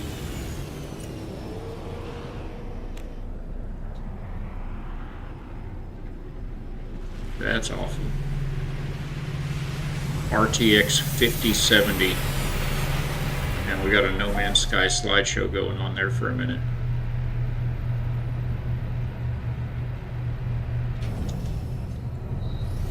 Nutty. Do we get textures? Yes.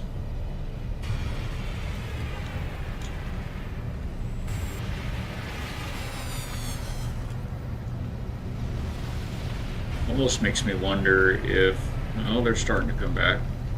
Almost makes me wonder if we should do a quick reload. Like, that's nutty. Okay, can we afford the upgrade?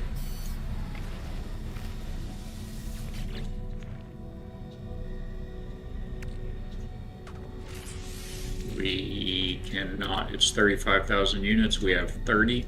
So we'll go downstairs and sell a few things. I did bring thousands of multiple.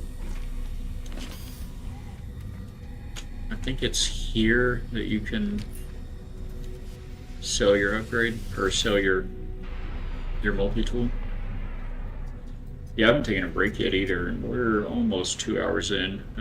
I may throw up an ad and then a little word game for you guys for a few minutes and do a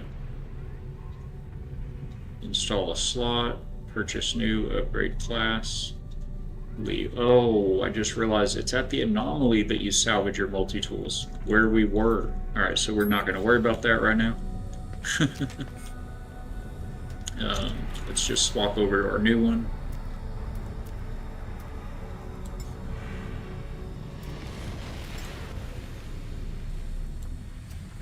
All right, and see if we can do the installs here. Did we have a force field?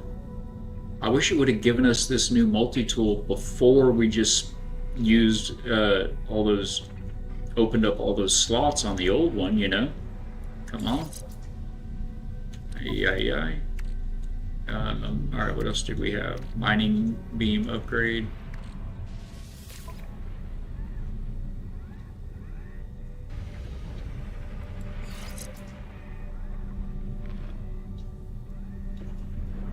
There's a mining beam up here. Yeah, let's I think I'm actually gonna store this one and we will sell it. Get this bolt caster in there. Actually, you know what? Can we get a oh, we need to install we definitely need to install that that gravity gun. I forget what they actually call it. Let's see, Gravitino coil? Yeah. Gravitino coil. We'll get that installed and put it right there, actually. Fill her up. the more advanced the material you fill it with, the less of that material it takes to fill it.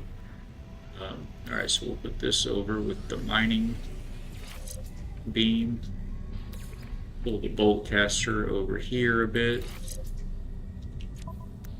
What I'd like to do is see if we can get our hands on the javelin instead of the bolt caster. But in case we can't, I'm going to go ahead and put these bolt caster upgrades in.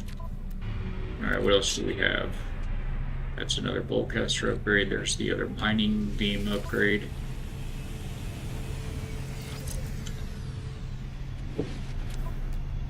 What did we end up putting in the starship? That's the bolt caster itself. We'll sell that. This is terrain manipulator. We have a terrain manipulator, right? Yes. So we'll sell that. Scanner, we have that, and we'll sell that. Okay, so we'll sell all three of those. Let's put them in our pocket. Transfer to the exosuit. Alright, we do have another bolt caster upgrade. We have room for it. Yes, yes. Oh, that spot is supercharged. There is one supercharged spot. So we want to take our best upgrade. This is adds 1.3 fire or shots per burst and 2 damage. 1 reload time, fire rate. Okay, this is the best one. I'm gonna put it right there and just let the rest of those kind of chill. And is this the mining beam itself? That's the advanced mining laser. We have that already in there. The analysis visor we have in there. And another upgrade for the mining beam. I feel like this is probably going to overpower the mining beam. Oh, good morning, and I missed it. You even highlighted it and everything. Or did you highlight this one? Good morning to you, Purple Ninja. It's good to have you in here, my friend. Yes, yes, I know. It's so dark, putting you in the dark. Well, welcome aboard. Glad to have you back at the factory. If you guys don't know Purple Ninja already, definitely check him out. He's a very good time. One of the best mustaches you'll find on the internet. On top of that, and he's another family-friendly Christian kind of variety streamer. He does a little bit of everything. Good to have you in, sir. How was your week? How did your week end, or is it still? It's still going. You're still out there after it, aren't you? I've actually got the wife home today. A special treat, but we went ahead and hopped on anyway. So wait, did that not overpower? Oh, and that's okay.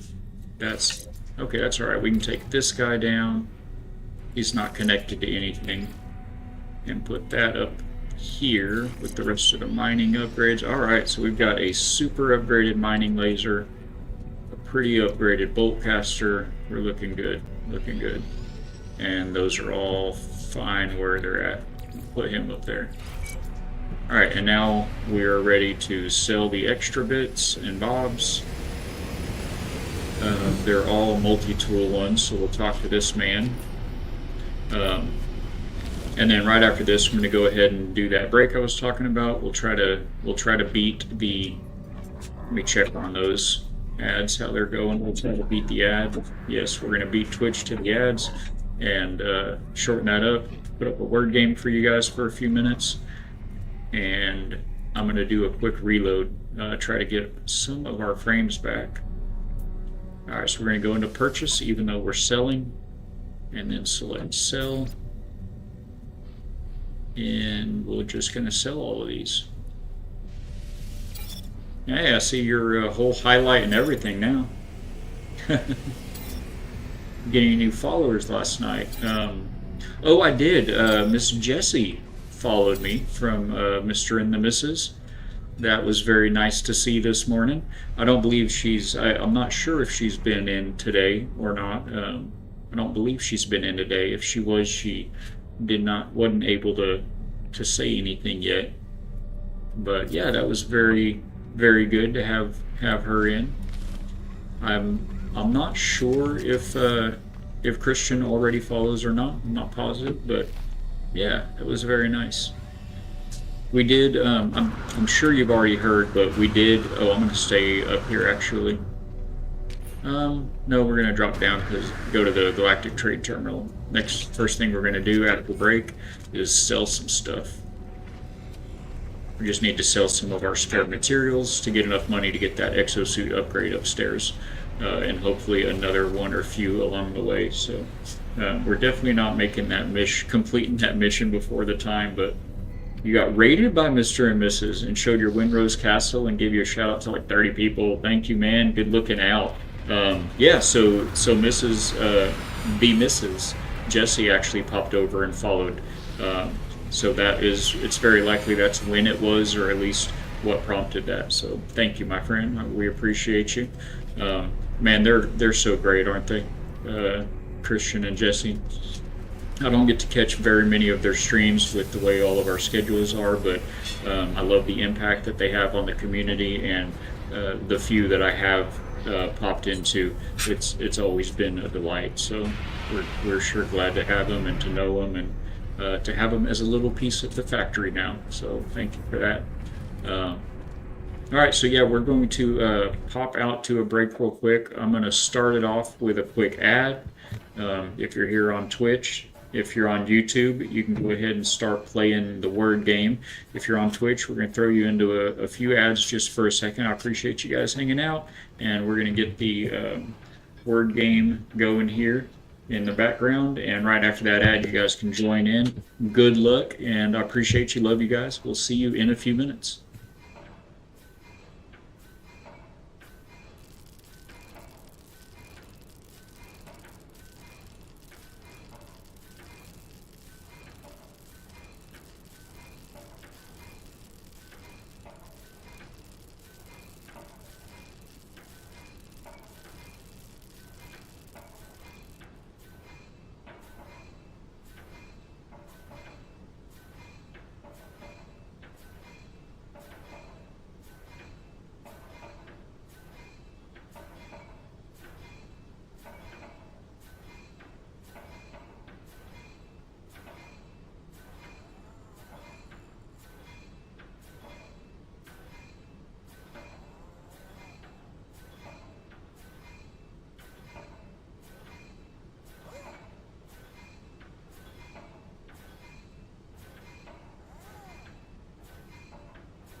All right. I'm better. Hope you guys are feeling better. Got a fresh drink, couple little snacks down. I touched my toes. I still couldn't touch the ceiling. Can you touch the ceiling, Purple? You're a giant tall one, right?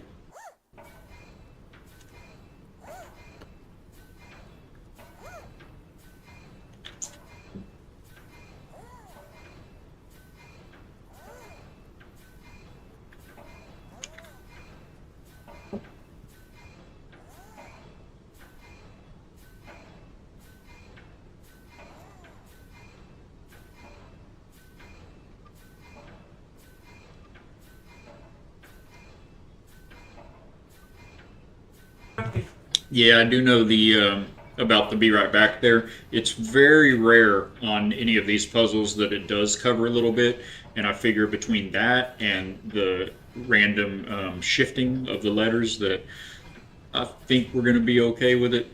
Usually they're like this. It'll be one line, or if it is, there is a bottom row. It's not that full. That last one had a lot of big words in it, didn't it? Go ahead and let this one play out, and then we'll hop back in. We've got all of our frames back. Good news, good news. But yeah, look at that. We had steadfastly, watchful, thanksgiving. Those are a lot of big words in it. There were a lot of letters. So what do we got here? 2 words from Matthew about perseverance. Endure. Endure is likely one of them. Or endures. Both endure or endures. Dunes, runes, rude, van, endure, what? Endure, saved. Let's try those. Endure, saved. Y'all want to throw them in, chat?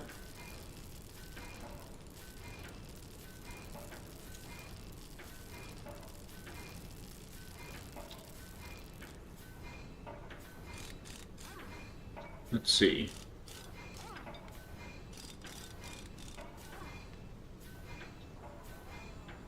That was a word, but not the one we're looking for. How about saved? That's that one.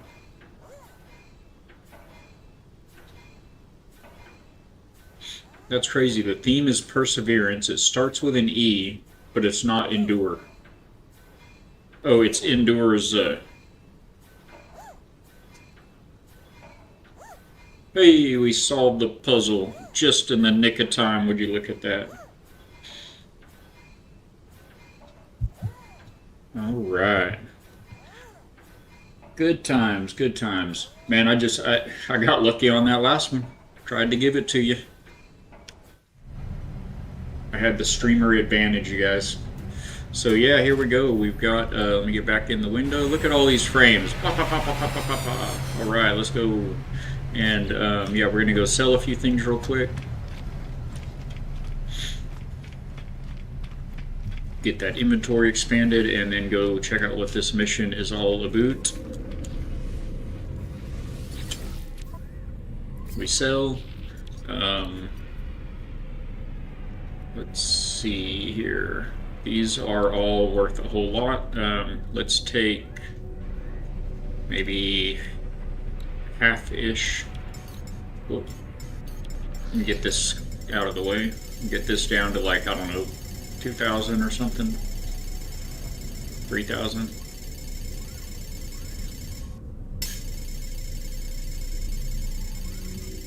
That takes a minute, doesn't it?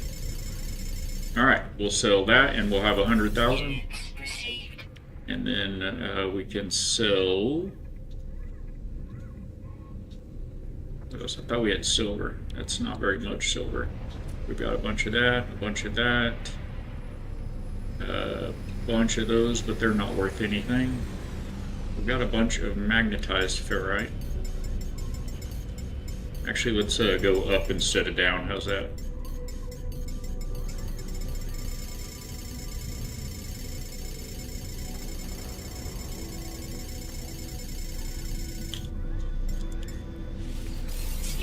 Okay.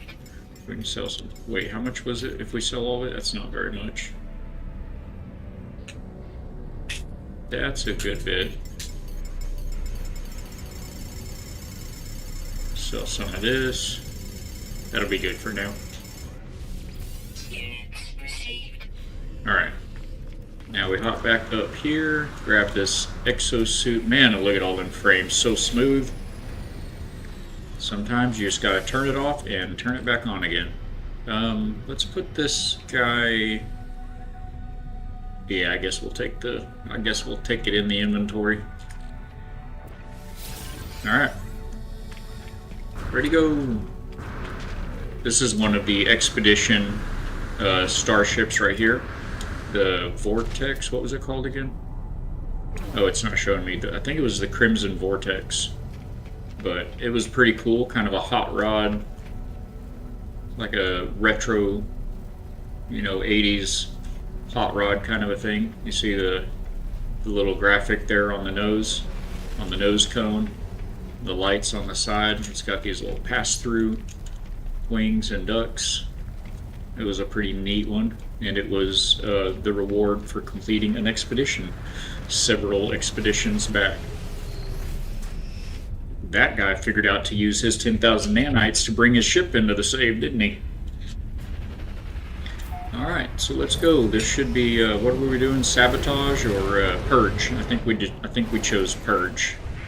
And I think this is the mission. Whoa, whoa, whoa, whoa. Trying to run into the station.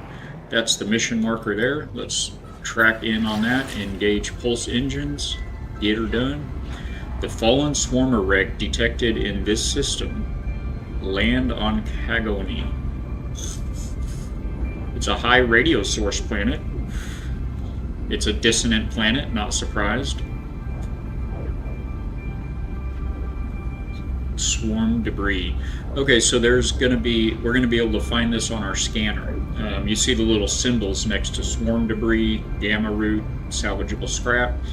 Those are symbols that you can search for with your scanner. You look around on the horizon, so we'll be able to potentially do multiple of these swarm debris.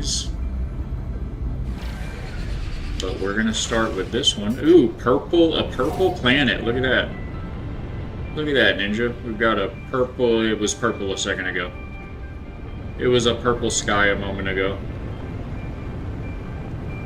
When we first came in, it looked purple and gold. I think it's a daytime versus nighttime thing. Somebody built a base right here. Hopefully they're not attempting to mess anything up for anybody. Again, there are griefers out there.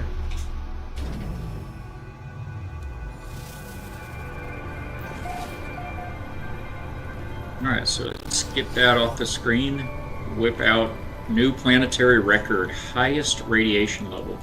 You will get records that in this game for planets that you can come in under discoveries. Go back. It was not under discoveries. Catalog and guide. There we go. Wonders, I believe. Planet records. So you've got the hottest, the coldest, the most toxic, highest radiation, smallest, largest, most perfect, least hospitable, etc. Then you've got fauna and flora records and mineral records. So another fishing records, personal records, you name it. Another thing to keep you entertained and always keep having things to do. Oh, completed purge operations. But I didn't do anything. Did this guy do it for us? Yeah, there's nothing here to purge. And that guy, I think that guy did it for us, right? So maybe, I doubt it very seriously, but maybe we can get another one engaged before that timer resets. We are in phase 2 now. Right down here. Found a fallen swarmer. These are all, or I'm sorry, we're in phase 3 now. Alright, let's collect this reward. We got a scatter blaster, shell greaser, which is an upgrade for the scatter blaster, and a flight assist override unit. I think that's an upgrade for the pulse engine, if I'm not mistaken. There's only a few hundred of those things to try to keep up with what was what. All right, what's next? Cleanse. Cleanse planets of the swarm. Undertake a restore mission from the anomaly. All right, let's get up there real quick and see if we can grab it. I wonder if that timer is unique to mission type. Like if the timer has already reset for the purge mission we just did, if it will not have reset for the restore mission that we are now needing to do. Hopefully that's the case, because we've only got a couple hours of stream time left here.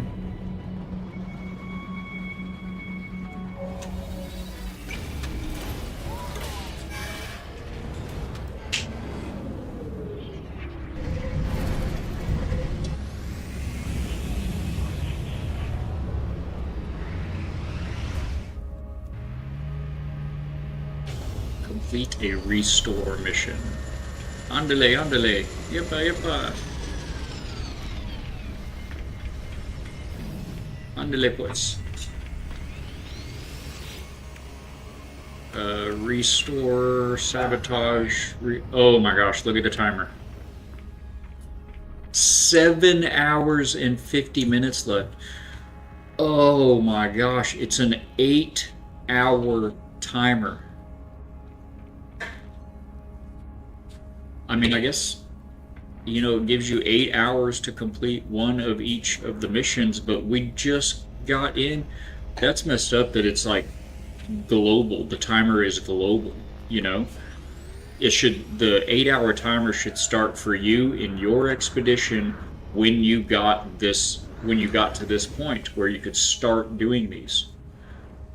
Oh man, that is rough. So, we are not completing this expedition today. That's a fact. That's a bummer of a fact. That's so sad. That's partially appropriate. That's better.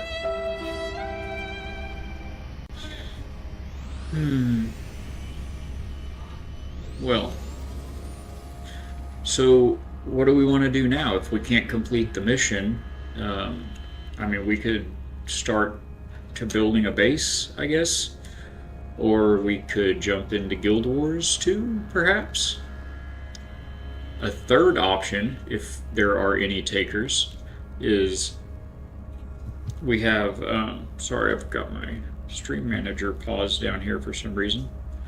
The third option is, I think most of you know IB Fatbeard. He's another family-friendly Christian streamer, game streamer here on Twitch. He puts out a lot of videos on YouTube as well, so if you're watching on YouTube, definitely check him out. It's IB Fatbeard. And he has a community server for a game called Core Keeper right now. And he's thinking about likely swapping that. Excuse me, I had a little bit to eat on that break. He's thinking about swapping his Core Keeper server over to a Valheim server. Now, I've never played Valheim at all. And I love building. And many of you have told me that I would love Valheim and I should play Valheim. And Valheim is on my wish list on Steam. It's been on my wish list actually since before I started streaming. But the graphics of Valheim kind of turned me off a little. So I've chosen other games to spend my time on. But I'm all about the community. I'm all about the memories we make together and the fun and the time that we share. So there's a heavy weight to that aspect of it. And so Fatbeard's talking about starting a community server with Valheim. And I was speaking with Fatbeard yesterday. I'm sure he wouldn't mind me sharing this. And I was telling him about how Dan from Forge Bible Bot had been in his motorcycle accident, and we prayed for Dan earlier in stream. And um, I wasn't sure if Fatbeard followed the Discord yet. I wanted him to get ahead of it if he was going to be on stream and be aware of it and kind of know the details and read the updates and everything. So I sent him a message and let him know, hey, did you hear about this? And he was like, thanks for letting me know and all this. And he said, hey, also, I had already seen the post, by the way, that he put in his Discord that he was thinking about switching his server over to Valheim. And he asked me, I didn't make a comment or anything on that post, but he asked me in the message, he said, oh, hey, by the way, if we switch our server over to Valheim, would you be interested in playing? And so I told him the same thing I told you guys, is that I may be. I've got it on my wish list, but the graphics had turned me off a little bit, or maybe the lack of graphics had turned me off from checking it out so far. And right now the timing's just not good, monetarily speaking. And so I'd love to, and hopefully maybe in the future I can jump in with you sometime on it, but it's not something that I'm able to do right now because I don't own the game, and right now it's like, man, $20 is $20, So anyway, he understood, and we had a little bit of a talk about this and that, and have a good night. About 10 minutes later, he sends me a message, says you should check your Steam inbox sometime, which I never do. I'm horrible about that, but I did, and that so and so bought me the game. So we have Valheim now, and I've never played it. We could crack into Valheim. We've got about 2 hours left to stream, and so yeah, we can either start building a base right here if we want in No Man's Sky, or we can jump into the Guild Wars 2 that we haven't streamed before. It's outside of the type of game that I normally play, but I took El Trio up on her recommendation and checked it out a few days ago, and I'm pretty addicted to it. It's a good time. It's a good adventure. There's so much to do. Or we could jump into Valheim for the very first time, a true Valheim noob. I haven't even watched very many Valheim streams. I've seen, bits and pieces of it, enough to kind of feel like, it probably isn't something that I'd get, as my next game. But a lot of people have told me I like it, and I do like building. So I'm not sure what we want to do. Have we discovered any planets recently that, man, look at all this. So you've got to do the purge, the restore, the sabotage, countermeasures, target infestation sites, ward against the hive of glass, destroy the hive of glass, and Excuse me, I'm sorry. defeat the hive of glass. So at least for these three, we're gonna have to hope the timing's pretty good when we jump back into this, because I don't know how long these missions take. This one certainly didn't take very long. It was auto-completed for us as soon as we got to the site. But yeah, if we catch the end of that 8-hour timer again, man, I'm sorry, Chad. I wish I hadn't have farted around with the inventory and the upgrading the multi-tool and all that stuff so much. But yeah, we cannot progress on No. the expedition for the now. No. What is it, my friend? What's your vote? Don't know what's thinking about the egg. Mm. And I know the story behind it. I'll tell you later. I'm sorry? I know the story behind the egg. I'll tell you later. Okay. So, what do we think? Any votes? What I wonder is if we've discovered any planets that aren't toxic or frozen or etc. Or are there any here? A blighted planet, a high radio source, a desolate, a toxic, a worm-ridden, and a hymal with high sentinel activity. I guess, I don't know. For lack of any input, I guess let's start just building ourselves a little bit of a base. But I don't want to do it on a horrible, awful, no good planet. So let's hop out of here. Because this system is the pits.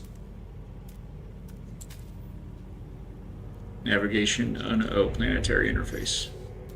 Too close to the planet.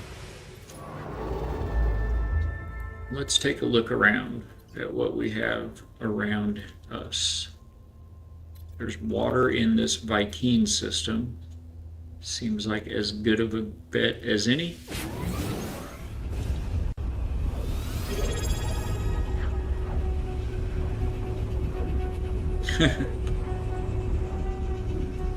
What do we got? We better get out of that and get into this. See what's happening.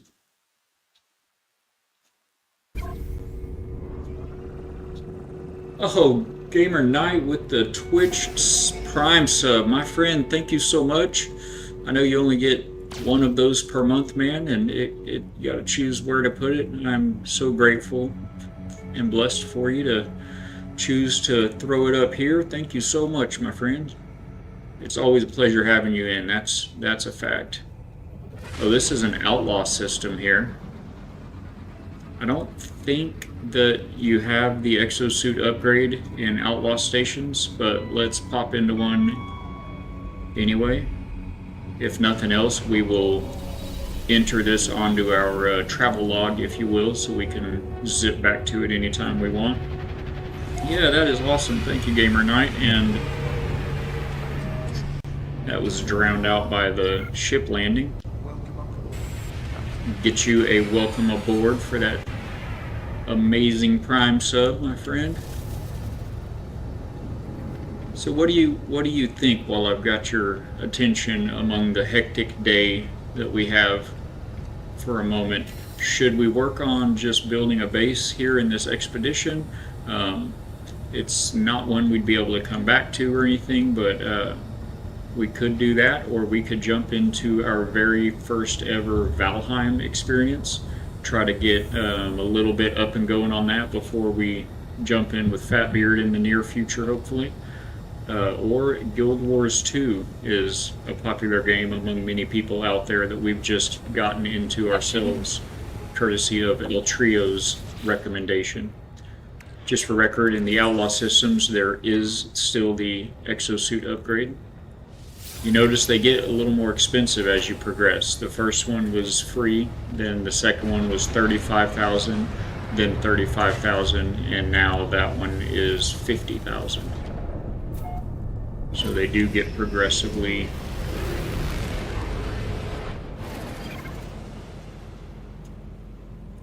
more expensive.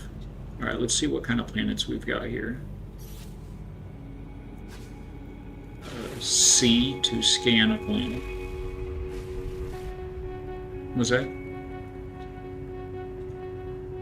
This one is arid. It doesn't sound beautiful. What else do we got? That one looks kind of like Earth, doesn't it? Overgrown. High sentinel activity, but let's give it a shot. Actually, I want to aim for the sunny side over here. You would pick the high sentinel. Whatever sounds good to me. Well, I'm really pretty open. I own all these games because I just really enjoy the playing and the creativity, adventuring, and discovery. There's probably more of that to do for me in one of the other two games than this one, but there's lots of building that is always to be done in No Man's Sky, and I do enjoy building.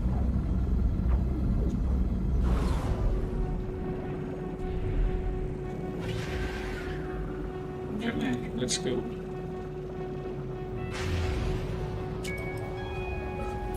We're still much farther from that planet than it looked.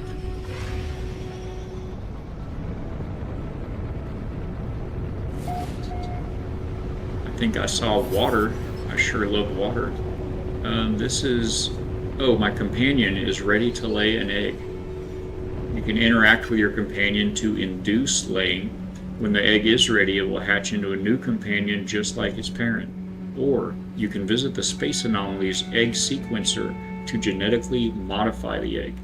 Experiment with that sequencer to breed unique creatures. It allows you to make them more or less aggressive. You can make them larger or smaller, give them different color mutations and things like that.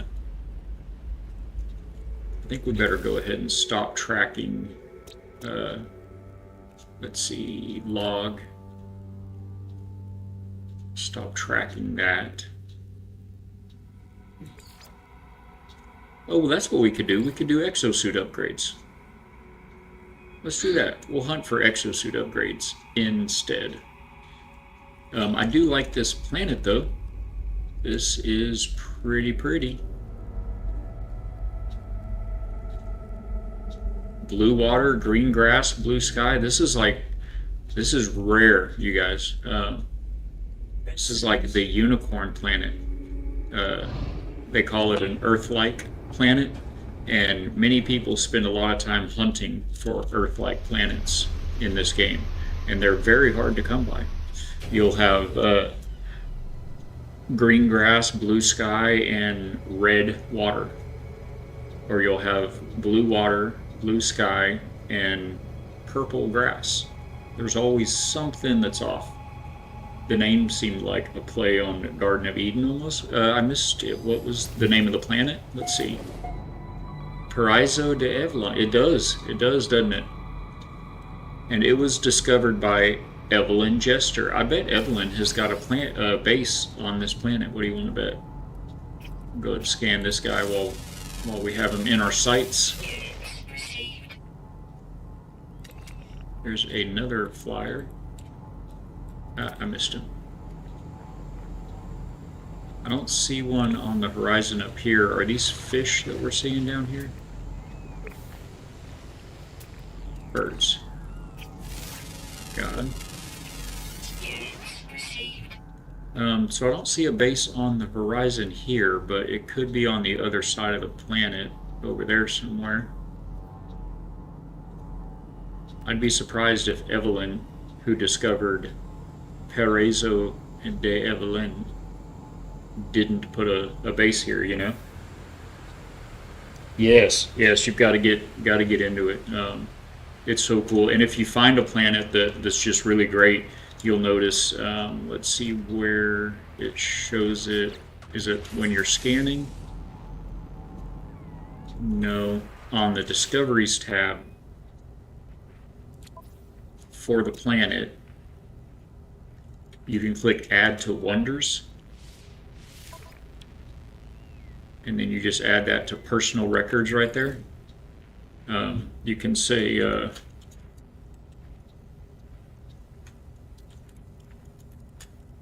Earth-like planet, and then when you click on it here, it'll show you the portal address in glyphs. It's the second line down there. This one is dinosaur, sunset, star, spaceship, sunset, boat, yay. You can call these glyphs whatever you want. They don't have names, but yeah, you can share that. You can take a screenshot of that and share it with friends or family, and then they can go to a portal, any portal, and travel exactly right to your planet. And so you can share that like with your community, and they can everybody can come make bases on the same planet and everything like that. So that's pretty cool. You just have to know the address of the planet, and anybody can get there. Now, of course, if you're in game with somebody, then you can go to the planet. You know, say we build a base here and we put a teleporter in our base, we can always just teleport straight here. And if I'm here and you're in the game with me, if you're in my party, in my group, then you can go to any teleporter and teleport to me, to whatever planet that I'm on. Or you can go into the anomaly, and when you take off, if you're in a party and your partner is not in the system outside of the anomaly where you entered the anomaly from, it'll ask you if you want to join their system or continue back out to where you are, where you currently are. So there's lots of ways to do it. We do have another ad break starting, it looks like, in 1 minute. 1 minute and 17 seconds. We've got a few minutes to put that off. I don't think I have any mods in here, so let me tab over there. And we'll snooze that for a few minutes and go ahead and see if we can put down a base computer here.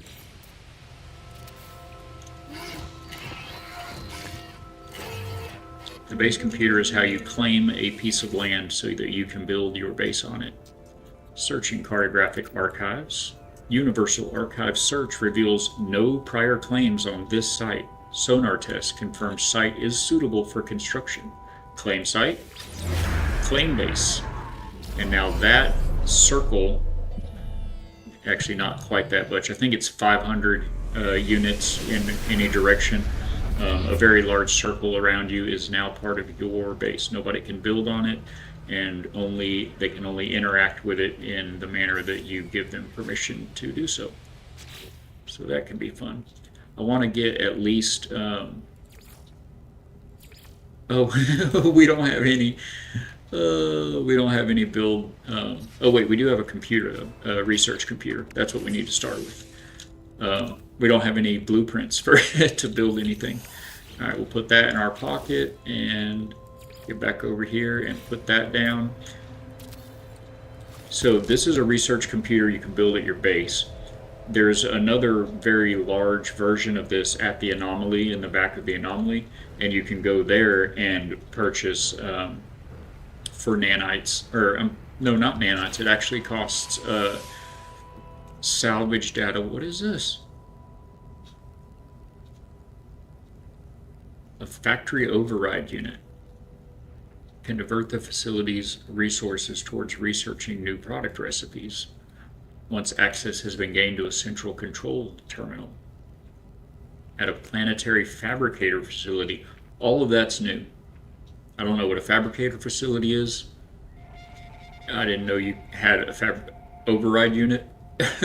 That is new. And I also don't know where we got it. It must have been one of the rewards from that one of those last expeditions we just did, or the milestones. But these are salvaged data, and you get these from right there, that buried technology module. It'll give you a salvage data. Those are what you use to purchase these prints, these blueprints. Now this unit here, if I recall, it's going to have a very limited selection. So we can unlock the teleporter, the save beacon, and it won't let us unlock these yet. I don't think you have to do... Oh, because we haven't done the reactor. We need the biofuel reactor for power. You can put in carbon or I think oxygen, maybe just carbon, into the biofuel reactor to create power. Then you've got electrical wiring. You have to actually run wires to hook things up, a battery to store extra power, and a solar panel to create power. And we have 9 salvage data left. Let's see if we can make any kind of structures. We've got timber, stone, alloy is what I prefer. So we've got the wall, the floor. Can we make a door? We've got 7 left. I like that glass floor a lot. We're going to want the ramp. We've only got 4 left. Where's the door? Door. Yep. Door A. And that leaves us with 2. We can get the small floors. Oh, do we want a roof? I guess we're getting a roof. All right. Well, we're gonna hit that short ad break real quick. We're kind of right up against it here, and it should be a shorter one since we've actually stayed ahead of it. And we'll see y'all here in a minute. Thanks, guys, for hanging out. And for you subscribers, Gamer Night, you get to enjoy the show full time now. Wonder if we should probably take a moment and go get that. Seems smart. Wonder actually first if we should just, yeah, that'd be fine.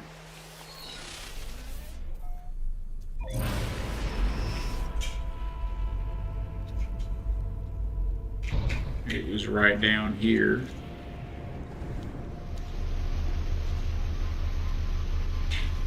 It is a really neat game though, Gamer. There are so many different activities, so much to do. So there's that one. It is 389 away. What are you over there? Green paw print. That means you are not a problem for me. I don't know what this is. It's so dark 30. Where are you? Sneaking up on us. You get money when you scan new creatures and animals and minerals and everything. Okay. Where were we? I see a red dot, I have to scan it.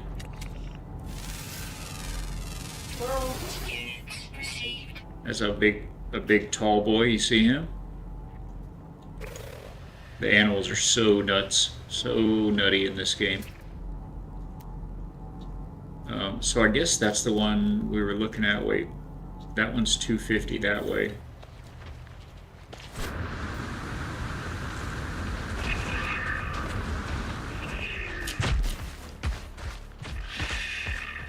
A little tip that I didn't learn after a while is to get across the land the fastest. You can hit your jetpack, and if you'll notice, I'm going up a lot. I'm going forward, but I'm going up a lot. And if you hit Q, you can melee strike with Q. Well, if you're running and you hit Q and then jetpack in quick succession, you will hit your jetpack and go straight forward for a good bit before you actually start climbing so much. So that's the way to get around. Melee jetpack. Give her the old 1-2 combo. Terrain manipulator. Buried technology module, and there is a salvage data. One bright, shiny new salvage data. Wow, look at that thing. Look at that. What in the world? What in the no man's sky is that? What even is that? Where did that other salvage module go? Oh, and welcome back from the ads, everybody. We just decided we'd pop over here and grab a couple of these salvage modules that were not very far.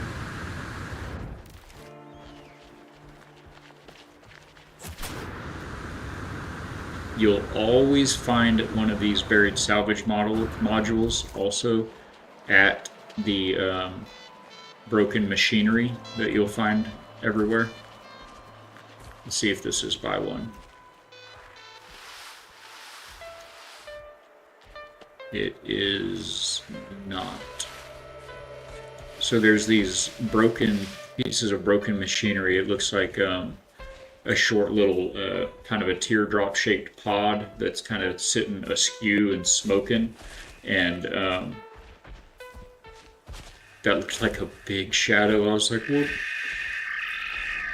it's gonna get me. Anyway, when you go to those, you can open them up and get a little bit of loot from it, and always right behind that there will be a buried technology module every time.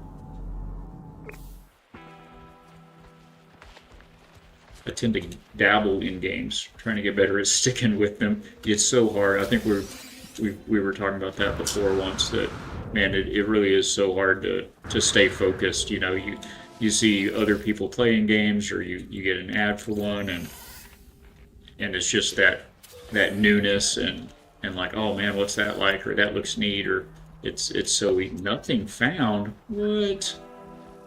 We've been robbed. It's so easy to do. All right, let's see if we can bring our ship in. Hello?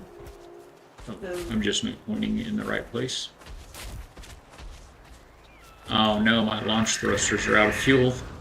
Alright, so we are going to hoof it back to the ship.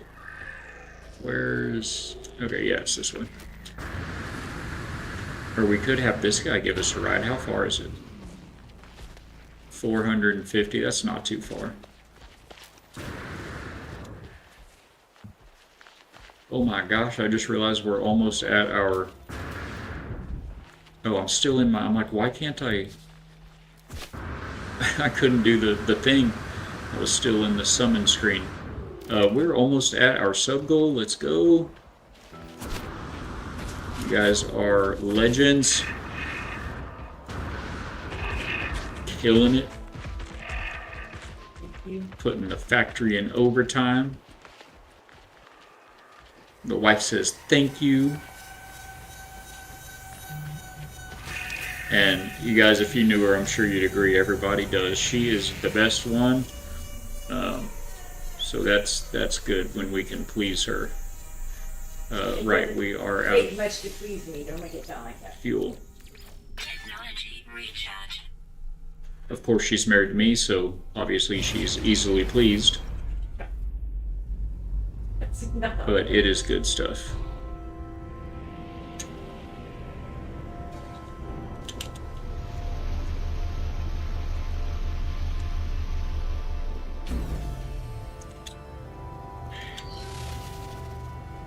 It's great having her here by our side too. We usually only stream when she's working in the mornings before lunch, so that's a nice change. All right, so now we have some options. I'm trying to remember how you just raise, or drop this guy.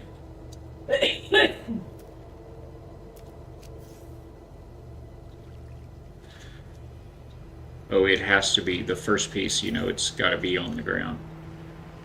So we'll just start right here in the middle, I reckon. I'd like it to be a little higher. Can we... Whoop, almost ran off the edge trying to raise it. Yeah, we're just going to have to... we'll just put that one there. And we're just going to have to mine those rocks out. Oh, I forgot. It actually, let me get out of this so you can see. In this game, when you place a piece, if it's intersecting with terrain like that, it actually removes it. It'll chunk that out as if you had dug it out to build something there. So that's all the good. Let's get our stair. I forgot we were gonna not do this and do a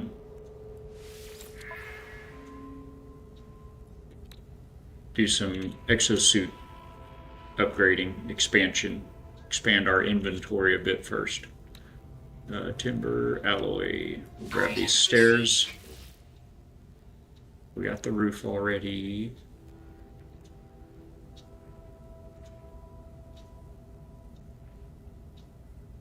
Yeah, I think that'll be good enough for now. It's not going to give us a whole lot of options, but it'll be good enough for now.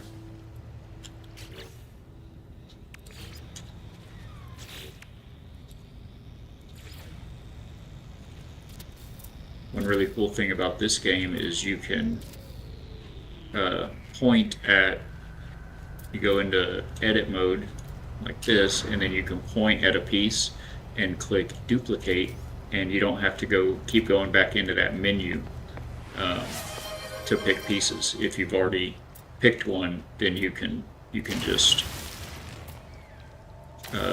double it up. Carolyn getting the gift sub from an anonymous gifter, and we have met our sub goal. Let's go get some hypes going. We've got to have a sound for this, right? Some kind of something. Oh, here it is. Bangarang! Love you guys. Thank you all so much. God bless whoever that is. You know, I used to do the same thing a lot. There's a streamer I watched often. We loved supporting him, named Wet Cement, and he's been out of it for a bit now, focusing on family. But it just was always one of the best things to do is throw that anonymous sub out, and never to this day. Well, actually, I hope maybe he knows now, or he will know. But yeah, never said anything about it or put it out there into the community in any way that was us. But that's always such a great thing to do. So thank you for whoever that was. Love you guys. You such legends. God bless your souls. Thank you very much for the support. Already, the wife is thanking for the support. Awesome. That's so great.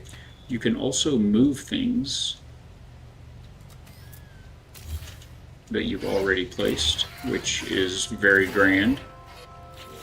And what we'd really like to put down is one of this guy.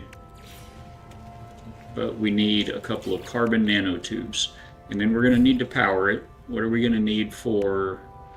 We've got everything for the battery and the reactor and some gold for the solar panel, which we're not going to have. The wiring doesn't cost anything though, which is fantastic. If you guys build in adventure or survival games, you know that you always need more copper. So it's very good. No Man's Sky does not charge for the wiring, and those floors are facing the wrong way. We're gonna just be okay with it this time. This is not going to be much of a base here at all. I just mostly want to get a teleporter so we can come back. I like the planet. So we needed carbon nanotubes. I'm going to select those here. I think it was 2 of them. We can just hit craft more, and we'll try this again.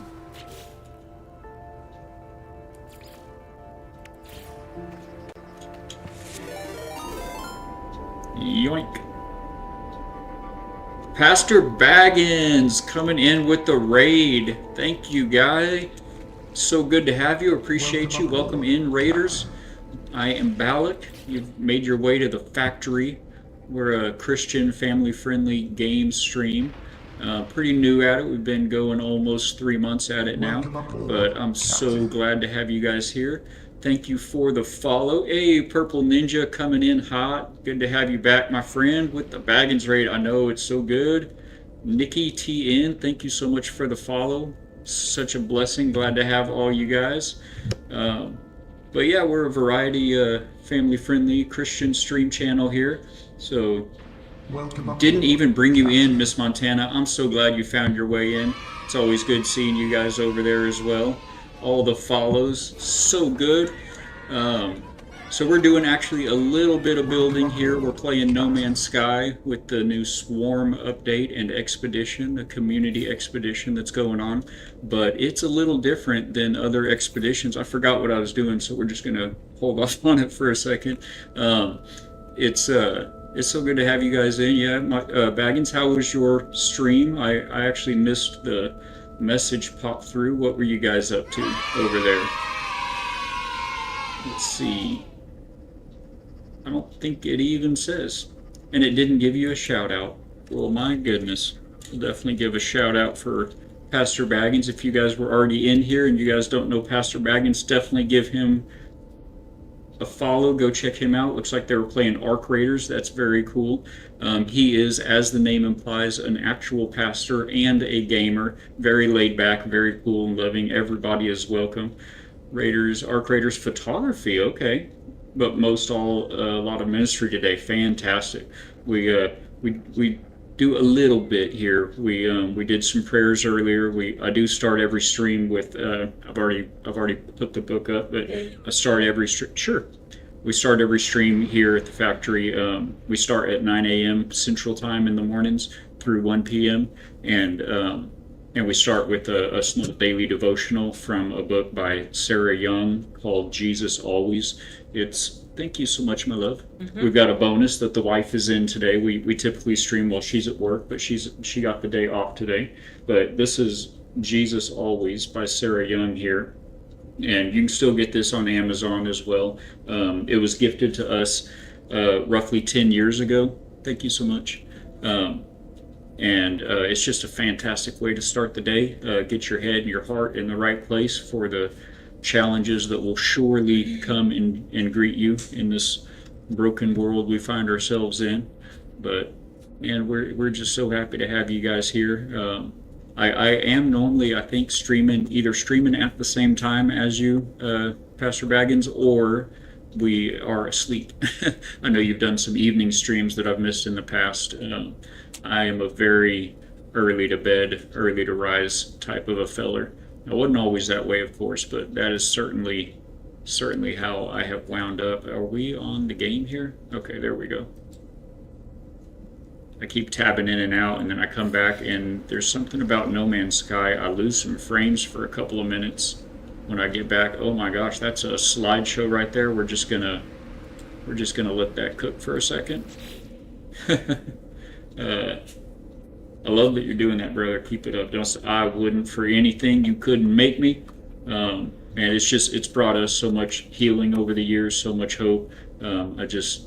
If there's any little fraction of that I can put out there and share with all of you amazing souls out here in Twitch land, that'd just be the best thing I could do. So it feels great. I've only been doing it a few months, but it just feels so much. It's so fulfilling and so rewarding to be a part of some of these communities and to now be able to give back to them in some small way. And Jesus is so worthy of all our praise. Amen. Hallelujah. So good. He's always faithful, always there, always dependable, never changing, the same today, yesterday, and tomorrow.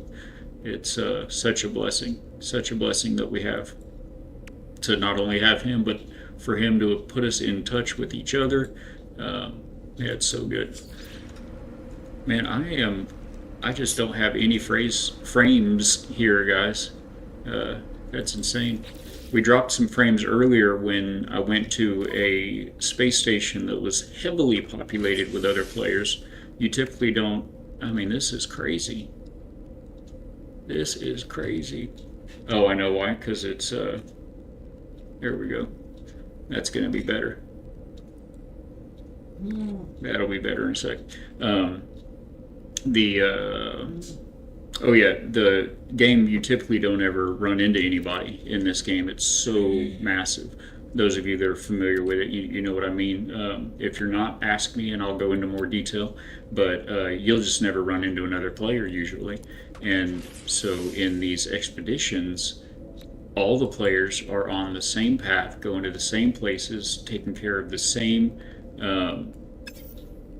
objectives. And so you will run into a lot of other players. They're everywhere. This is crazy. You know what? I'm gonna do a reload again here because this is just unplayable, and I can only imagine how much fun it is over there for you guys. So I'm still here. I'm gonna stick with you. I'm gonna just put our amazing BibleBot word game up for a couple minutes while I get this sorted out on the No Man's Sky side of things. Sorry about that, and I appreciate your patience, love your faces, and it worked flawlessly a little while ago when we had to do this. Oh, you know what? My frames are back just fine now. So let's just switch right back over here if we can. I'm sorry if you guys were on that. It's still running. You want me to leave the word game up? Yeah, I think we're good. I think we're good on that.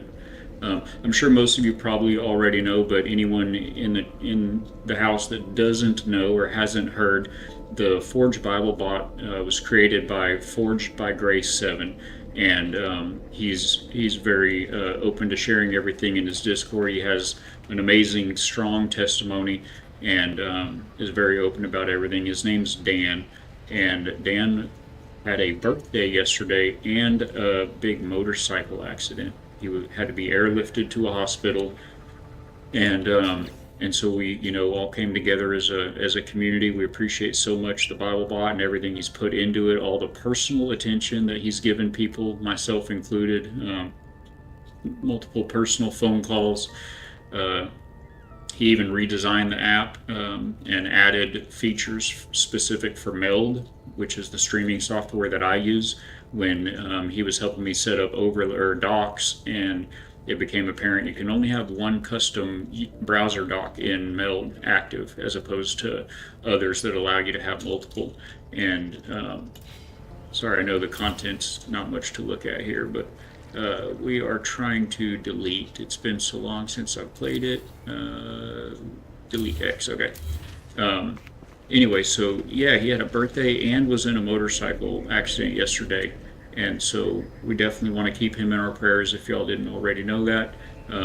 We did get an update. I mean, he was airlifted to the hospital, a lot of pain, but we did get an update that it turns out it's his Shoulder. Yes, ma'am. He's got 3 ribs broken, and his metal plating. That's what we're trying to do. The frame drop killed my whole train of thought earlier for a second, I guess.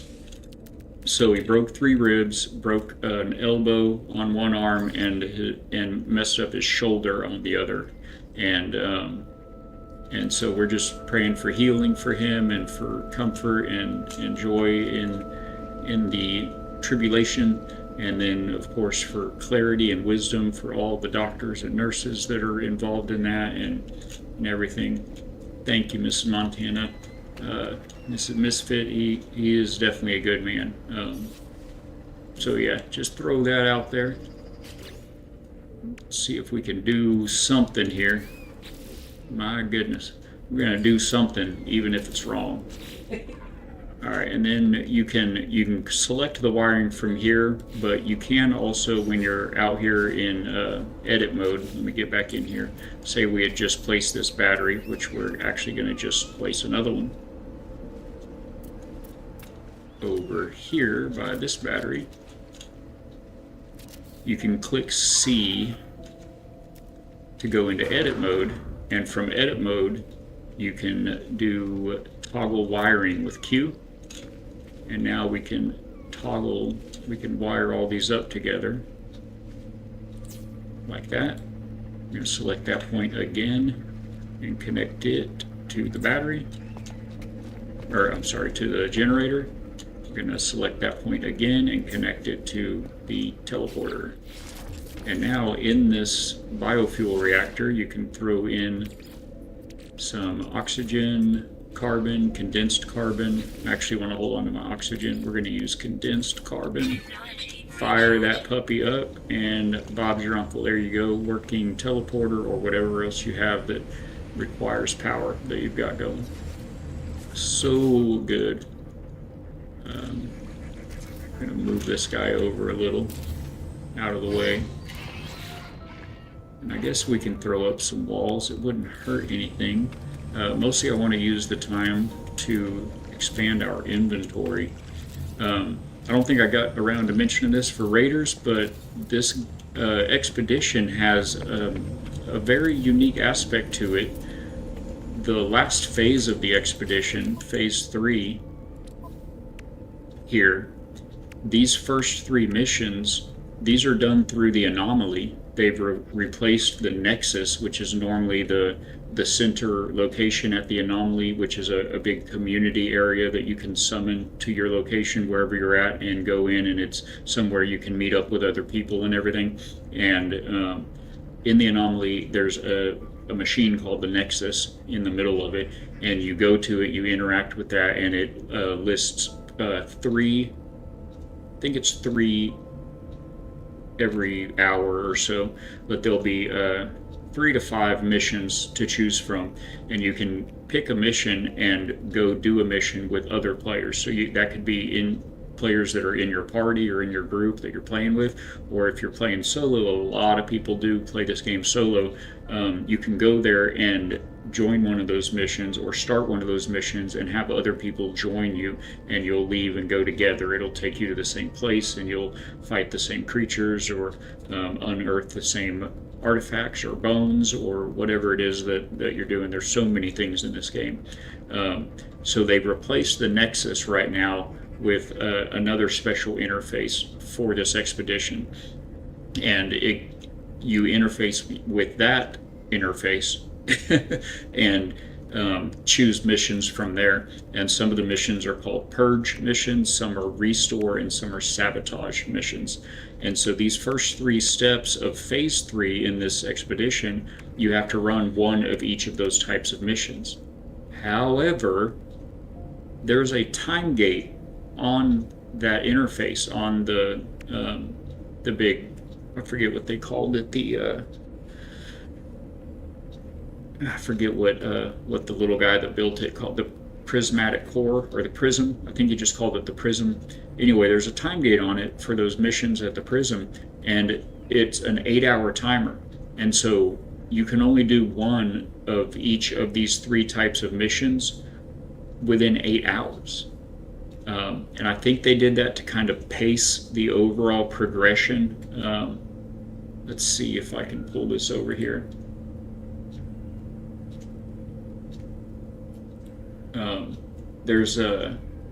It's a big community effort that they're doing, and it is right here.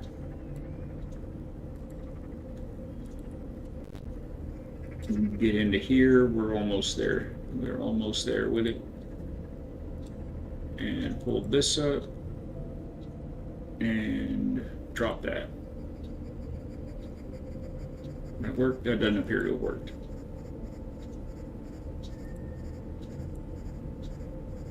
Or either it did work and I'm frozen. Well, it's not that. Sorry, guys.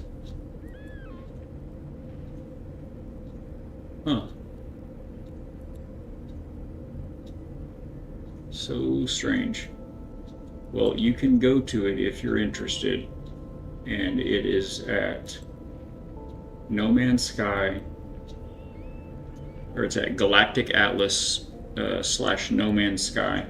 But basically the whole community is working together to create this core to fight back against this big common threat that we've got in the galaxy. And get back into my game here. And I think that they added this time gate system on it so that the whole 10 times on the same screen, better views of that. Oh, says the mustache champion over here. I don't think they wanted the community to blast through it and get that that common big community goal done in a day or two, which this community would, the No Man's Sky community. But the whole point of expeditions for them is not only to bring the community together for these common causes, but also crucially to bring new players into the game that have never experienced it before. The game usually goes on sale oftentimes for the expedition, and it's just a great time for veteran players to bring in, you know, friends or family that they may be able to convince to come in and play with it. They're always time limited, usually limited to about 6 weeks that you have to play the expedition. They want to give plenty of time for people that only have, you know, maybe an hour or two on the weekends and everything. So I think they did that to kind of gate the whole thing from being completed, you know, instantly.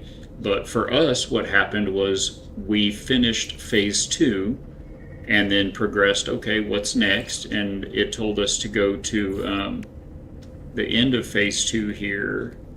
I think it was this one.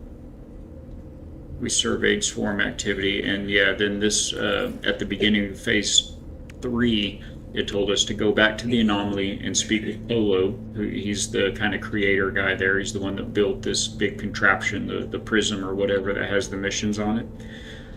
So we went and talked to him, and he says, go check out the prism, and we have this milestone here, complete purge operations. So we go check it out, we look at it, we find the purge mission, we start it, we went and completed it. But when we opened up the whole prism, we noticed that there was a counter, a timer on all three of the different types of missions. There was one of each of the three types, and each one had a counter. It was the same counter on all of them, but they had a timer counting down.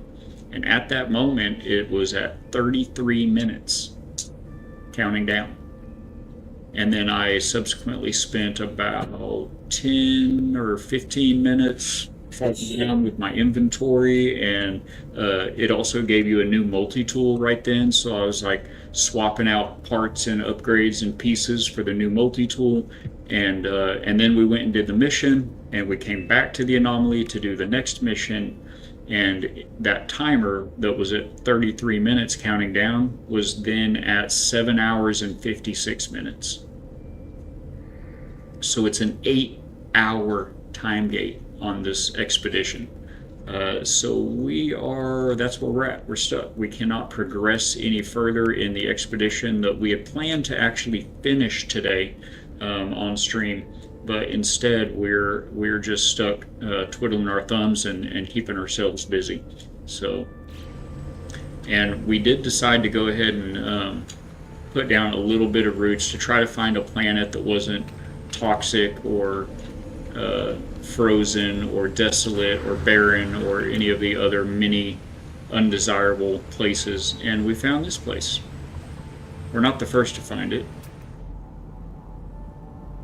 Evelyn Jester found it first, and she named it Paraiso de Evelyn. Or maybe Eveline. But anyway, Evelyn's Paradise is what we found. It's off the beaten path from the expedition. We had to jump a couple stars over to the side, just taking a chance, and the good Lord of all galaxies led us right here to this planet. And it's crazy. It's very hard to find in this game. It's like a unicorn. It's like a hidden jewel. A lot of people just spend their time looking for what are called Earth-like planets. You want a blue sky, green grass, and blue water. And there's always one or two that are not right. You'll have a blue sky and green grass with red oceans, or blue water and green grass and purple skies. So it is crazy. We just popped down right onto an amazing paradise, overgrown Earth-like planet. So figured we better go ahead and do a little something. Go fight some Sentinel ships, show them the mass galaxy and how it's always being generated, so it's really impossible to explore every planet. Yeah, if you guys aren't familiar with this game, it is insanely massive. Now the planets themselves are procedurally generated, so they didn't, design all of it. But just to give you an idea, I mean, I can say it in words, but just to give you an idea, another great thing about this game that's very unique is you transition from planet to space just like that. That was it. That was the loading screen. You just saw it. There's no loading screens ever. You travel everywhere. You want to go to this planet, you just fly down through the atmosphere and you're on the planet. But the stars that you see out here in the sky, they're actual stars that you can travel to that will have planets and moons in those solar systems. Once you're here in space, you can open your galaxy map. And on this map, let me go into free mode here, you can look around, and everything you see, every star that you see in this entire sky, everywhere you look, every star is a star that you can go to. And every star will we'll take a look at this solar system. 1, 2, 3, 4, 5, 6, 7. 1, 2, 3, 6. 6 planets in this solar system. And that's one of the stars in this sky. And you can go, let's see, There on the upper left, destination galactic core, you can use your arrow keys and go through different trajectories, different paths it will guide you on. If you go to galactic core, you just follow this line here, and it will show you the path towards the galactic core.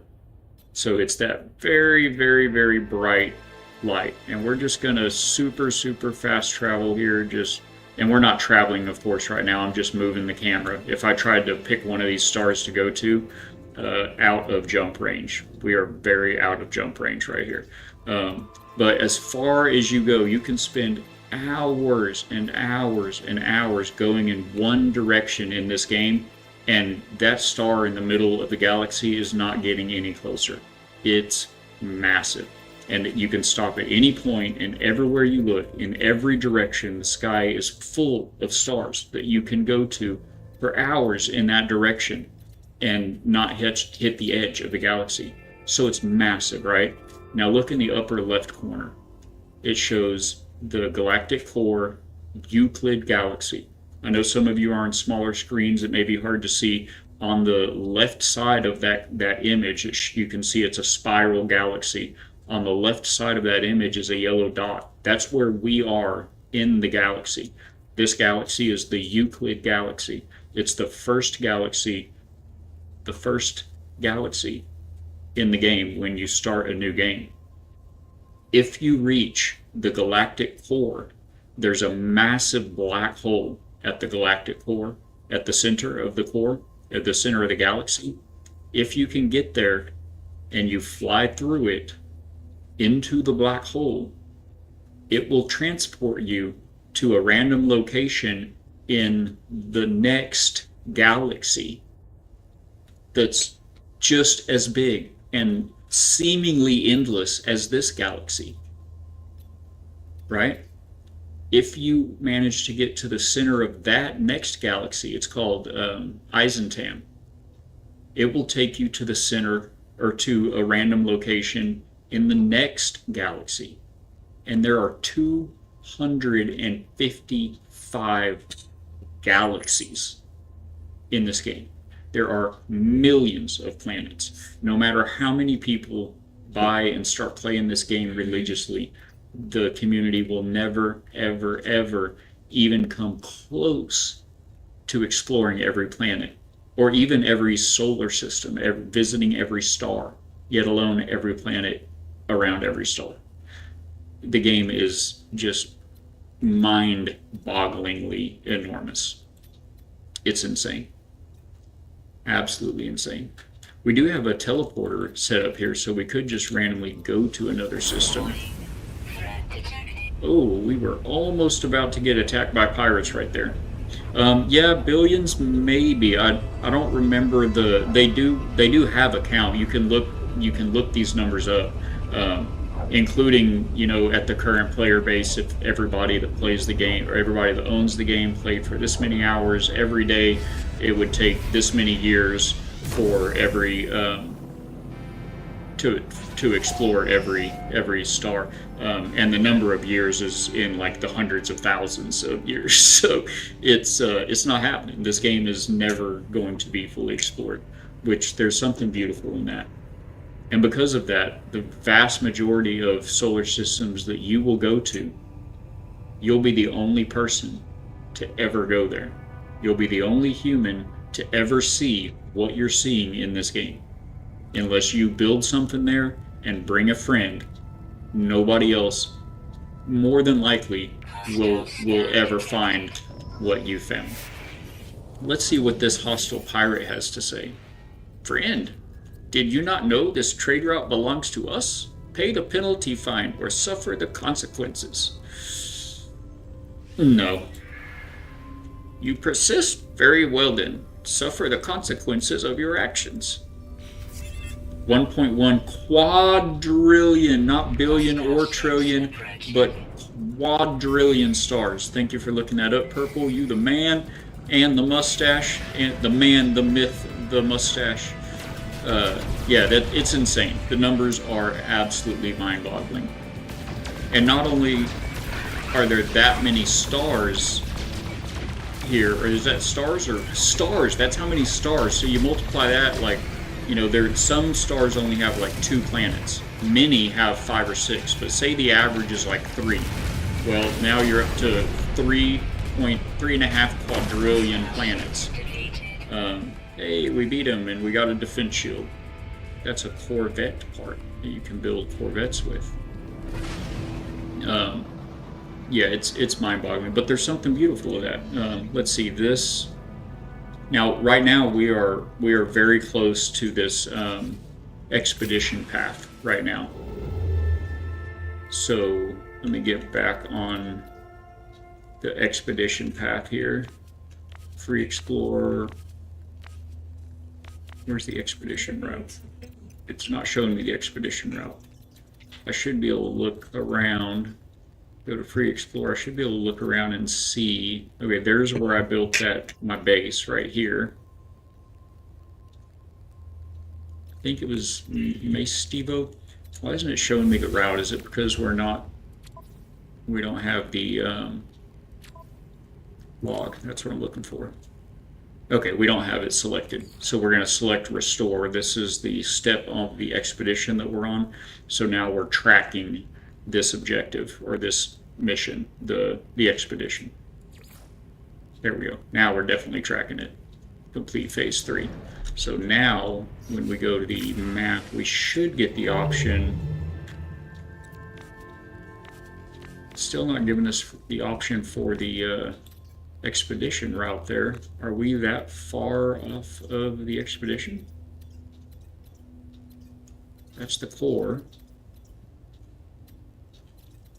I remember my Stevo was where we were. Uh-oh, something pulled us out of the map. Anyway, we're somewhere right around us. It's so easy to get lost in this game. Is the expedition route, where everybody that's playing the game right now is following the same path through space.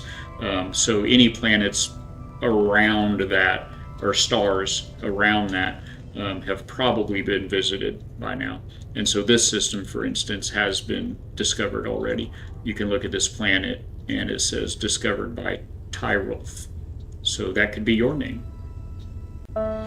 Thank you, Purple Ninja. I know it's so sad, my friend. I'm sad to see you go, but we will welcome you back the next time. It's always a pleasure. Thank you for your help, for your laughs, for your company, doing all the good. I'm gonna go ahead and pop into this random space station and get a exosuit upgrade while we're here talking about it. And we're getting kind of down to, we still got 45 minutes left of the stream. How are we doing on the ads? Keep getting me, you guys. They keep sneaking up and getting me. Alright, we're doing very good on the ads. Excellent. Every time you get out of your ship, it saves. That's how you save your game. You can build little save points and put them in your base, but every time you exit the ship, it will save your game. Oh yes, we want to get an exosuit upgrade, which is up here at, these are the merchants up here. There are 2 over there, and 2 over there. If Purple was still here, this space station is for him. Everything is purple. The stations themselves are procedurally generated as well, so all of the little details, and the basic layout is the same, but all of the details and the colors and the shape of this, it'll be different in every station that you ever go to. And we're here for this exosuit upgrade right here. So every time you enter a system, go to the station, get out of your ship, and come up here. When you go to the station and get out of your ship, it will mark it as a place that you've traveled to, a station that you've traveled to, which marks the whole system, the whole solar system, as one that you've been to. And at any point in the future, you can then instantly travel back to it from a teleporter to this space station. There's a teleporter like right below us right now. And go ahead and get that upgrade. At the teleporters, And this suit, by the way, it gave me a very funky character when we started the expedition. We were able to use the appearance modifier at a space station, which is right there, to kind of make ourselves back to kind of what we normally look like, but we're still solid red on red on red. So it didn't let us change the color. When you go to the teleporter, you can select your bases, which we have that one we just built, or space stations, and this is all the space stations that you've been to. You can select your settlements. Settlements is a whole nother aspect of the game. There are so many things to do in this game. Settlements are existing alien settlements that you come in and become the overseer of that settlement, and you have to manage disputes that arise between residents of the settlement. You have to make decisions on this. We've got this money and we're going to build something new. Should we build a new spaceport, or should we build a new tavern, or whatever? You have to decide what to do with new visitors that come in. Someone will pop up claiming that they're this person from that place and they have this gift to give, and you decide if you want to let them stay or if you want to reject that person. And so it's a whole thing. But if you have settlements, you can travel to any of those from here as well. So pretty good stuff. But yeah, so definitely pop into every space station when you visit a new system, if not for the ability to travel back to that system, because you don't ever know what you're going to find in that system. You may end up finding a planet that has more silver ore than you've seen in the whole rest of the game, and you're like, oh my gosh, I can't build a base here, but I've got to be able to get back here. You can teleport back on the teleporter right back to the station. But also, every station, the first time you come to the station, you can come up here and get an exosuit upgrade, which opens up an additional inventory slot in your inventory. Anyone that's ever played any survival games or any kind of, I feel like any kind of game at all, inventory space is at a premium. I'm actually going to use that teleporter and head back to that base planet that I was on. I'm not going to do a whole lot of building right now, but I feel like we've got some new friends in the factory, and we can look at some... Oh, you can go to other bases as well. Be careful. Be careful out there, travelers. These are bases that other players have built. There are plenty of griefers that play No Man's Sky, and so you will go to bases sometimes that are traps. So just be careful, be responsible out there, and definitely turn off in your settings, options, network settings. Come in here and allow PvP with to no one. The only people that play, it's going to be on by default when you start a new game, but the only people that play PvP in this game are griefers. They will kill you and you respawn on your body, and they will kill you again and again and again until they get bored. And in the meantime, you don't get to play the game. You just can't play No Man's Sky anymore until that person leaves. And there's nothing you can do about it. There's no mechanic built into the game that allows you to make it stop. So be careful. If you do get trapped in a trap base, though, as long as it doesn't create a infinite death loop, if it's something that kills you and respawn in death and respawn in death in that same situation, they do have a mechanic where you can report a base. If you're at another player's base, you can report the base from the menu, and it will disappear. It'll despawn from your instance, and then supposedly the developers take a look at it after that. But in your instance of the game at that moment, that whole base will disappear. So it usually works, but just be careful. So we're going to go back here real quick, and then I'm actually going to jump over into into my main save, and we'll look at a couple of bases. I've got 40 or 30 minutes, so I do not have time to build a base. My builds take me a long time to build them, but we could certainly enjoy some of them. Take a look at a pool house or two, a racetrack maybe, one of those settlements. Alright, so here we are back at this little thing.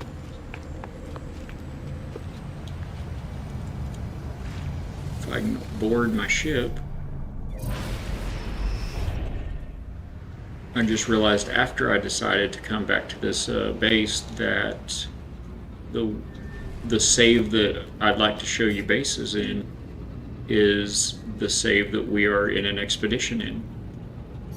So if I go to load that save, it'll say in the swarm expedition, and it'll bring us right back here.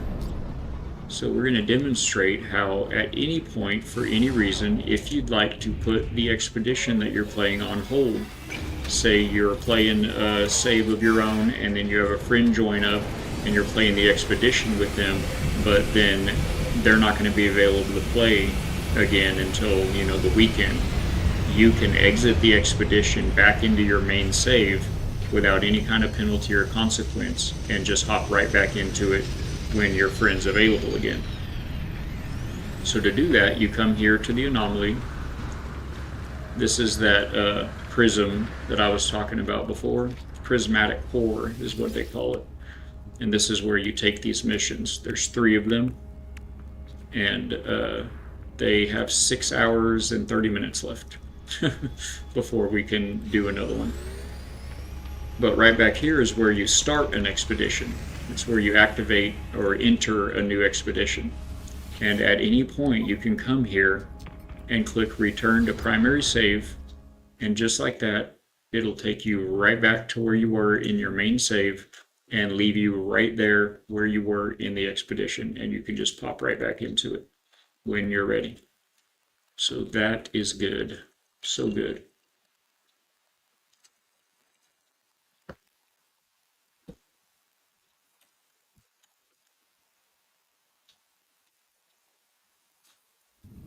So I've never played Arc Raiders though.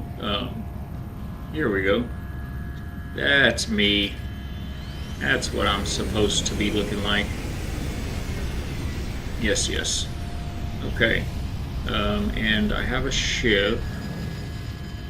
I have a mini ships, but the ship I brought here. Where is the White Wing? Oh, it was right behind me, I guess. Oh, and this is the Nexus. This is what's normally right here in the middle of the anomaly. And this is where you would go to do missions with the community. There's 4 at this one right now, and it shows you what kind of loot you get from it. And then when you start the mission, it'll ask you to initialize mission, and then it'll give you, you can wait as long as you'd like, but other people can join that mission. It'll say right in the bottom left of the screen, oh, someone's inviting me to play with them. We're doing something, my friend Fabian, this guy. That's a very cool looking creature though. He's probably looking for someone to do a mission with him. But you have this text chat in the bottom left here, and it'll pop up down there on everybody's screen saying so and so has initialized a mission at the Nexus. And if you go to the Nexus, or you're in the Nexus in that screen looking at the missions, it'll say, look at that ship, is so cool. It'll say this mission is initialized, do you want to join it? So you can play missions with other folks. So this is one of my favorite ships called the White Wing. This is a space station we just flew over, but this is a freighter. This is my freighter in this save. It's a S-class dreadnought. it took a very, very long time to find it. I'm going to just pulse drive out here a bit, get a little bit of distance from that, and show you that you can summon your freighter in at any point like this. And when you do, if you have any frigates in your fleet that are not out on missions, here they come. Tell me that's not cool. You collect these frigates from other fleets. They're often around space stations in any system you go to. They will, if you're away from the station, after a few minutes, one will just pop in the way that mine did right now. A large carrier with frigates around it, usually multiple carriers, multiple freighters, the big boys, will pop in with a bunch of frigates all around them, and you can approach those frigates and raise the communication channel and hire them to come be part of your fleet. And then there's other frigates in here that are much harder to get. We've got some really special ones in here. Some were from expeditions. That one right there, the Normandy, was from an expedition. I don't remember which all ones were. But then you've also got these living frigates.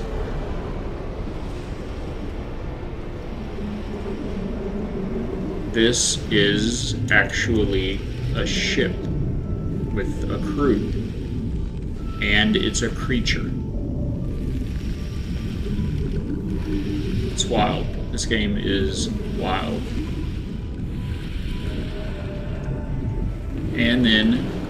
And you can send all these ships, you send them out on missions, and it takes however many hours real time, and then when they come back, they'll bring you a bunch of loot that'll go into your inventories. Pardon me. And on your freighter, sorry, I've been playing Windrose. On your freighter, you'll have this big hangar where you can dock other ships that you have. It won't put all of them in here at once, but it'll just randomly put a selection of them in here. And if the one that you want to take out isn't in here, then you just go to summon, switch docked ship, and you call in one that you do want. Like, say we want to take Scarlet out. Scarlet is a living starship.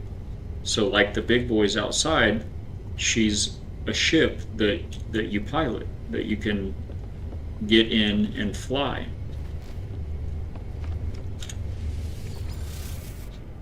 Let me actually switch to first person here because this is wild. Oh, I was already on it. Alright, let me get out. Watch this. Oh, I forgot to look up. Look at this. We are inside this creature's head. And this is your, oh yeah, there you go. How you like that? No, nobody's eating, are they? Sorry about that. Anyway, that's wild. The devs of this game, I tell you what. I'm gonna bring the White Wing back into the house because it's kind of the most souped up right now. I'll show you him real quick. The Wraith. He was from an expedition as well. Excuse me, gentlemen. It's a very cool looking living ship. Kind of aquatic in nature almost. I ran behind a gantry crane. Aren't they crazy? Alright, let me get him back, get the White Wing back in so I don't forget or I'm not looking for it later. And then let's run upstairs. You can literally run up these stairs to go up to the bridge. There's a set over there as well. Or you can take the transporter elevator. And then this whole center console here, you can view the map of the system that you're in. You can upgrade the freighter itself, the big freighter itself. This panel here will let you manage your frigates around you as well as your squadron. You're able to eventually hire wingmen to fly with you in your little ship. When you get into fights, you can summon your wingmen in, and instead of you versus 8 pirates, it'll be you and 3 other ships versus 8 pirates. And then this guy is who you talk to. He brings you all your missions, so he's who you the interface that you go to send your frigates out on missions, on expeditions, it calls them. So you would pick an expedition, and then you would assign a ship, and you would go through all of your. This is the fleet. This is all of my fleet.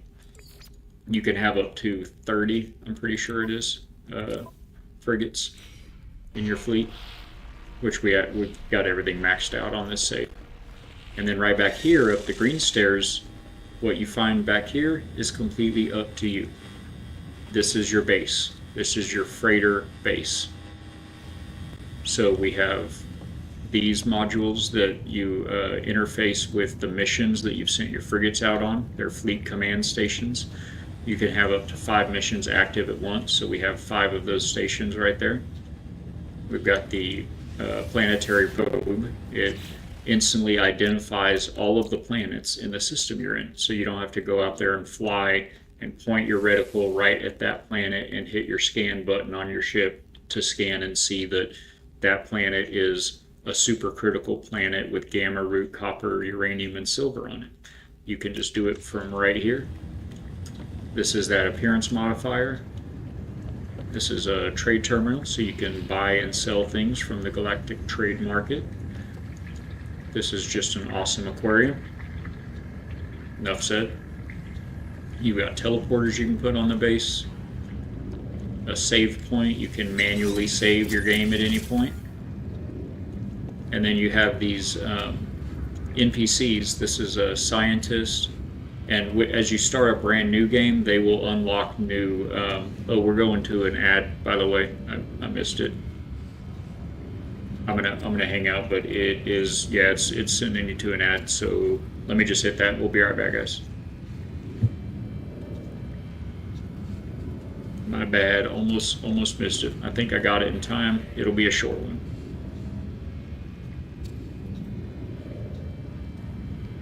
And I will be right back too. Actually, I'm going to do a quick stretch for those of you that are subbed. Enjoy the word game, and I'll be right back in just a minute.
Did y'all find anything for your Christmas list? Oh, Gamer Night with a commanding lead. Miss Montana Misfit. Everybody doing well. What did we miss? John 16:33. I have said these things to you, that in me you may have peace. In the world you will have tribulation, but take heart, I have overcome the world. Hallelujah.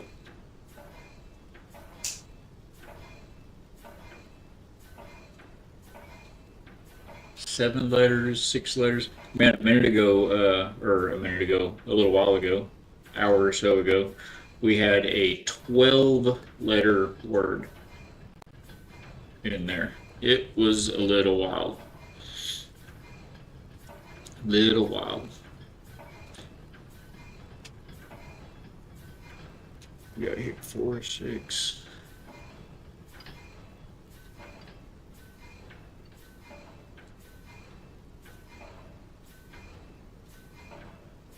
Strife.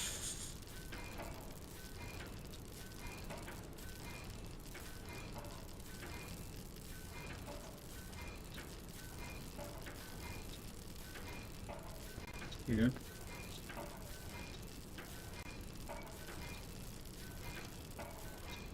Theme of salvation. Theme is salvation.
Close that back again. Oh, it's so good, isn't it, Miss Misfit? That I gotta say, your screen name, it's fun, but it's a mouthful. And I always I want to either say Mrs. Montana or Mrs. Misfit. Don't want to pick the wrong one. At least it's obvious how it's pronounced. You guys are good on that. Mine, people pronounce it so many ways. It's good fun. And I don't. I mean, it's a made up name, so I don't care how you pronounce it. Just the saying, call me whatever you want, just not like don't call me late for dinner. Um, but I say Balak, it's Balak, but people don't ever know if is it Balak or Balik or Balak, or it's fun listening to it. And then you're texting the answer, trying to tell people how to pronounce your name, so it's tricky to do it. Like I used to be okay saying, it's like a sheep, like the sound a sheep makes, and they go bah, like bah. But to me, I think bah is what a sheep says, but you'd be surprised how many people think a sheep says bah, and so then it's bah-lick. I'm like, sure, yep, just let's go with it. Let's call me Faithful. Okay, used to be Faithful Wanderer. I bet I can remember that. We have a couple of fantastic Faithfuls in the community, don't we? Good stuff. So what do we have over here? Is there a V? No V. Is there a V, Alex? Can I get a V? No V. Oh man, that was almost. How is that not a padlock? It's 7 letters. It starts with an E.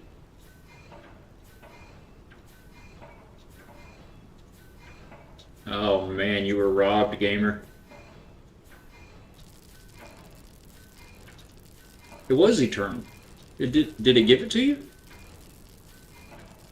Oh, it did. Okay, it unlocked it. Okay, I thought it didn't unlock it, and you just got the word. I'm like, how is that not the right word? Oh, so good, good stuff. Now we're gonna see how many wrong buttons that I can push, and maybe eventually we'll get back to the correct get back to the correct.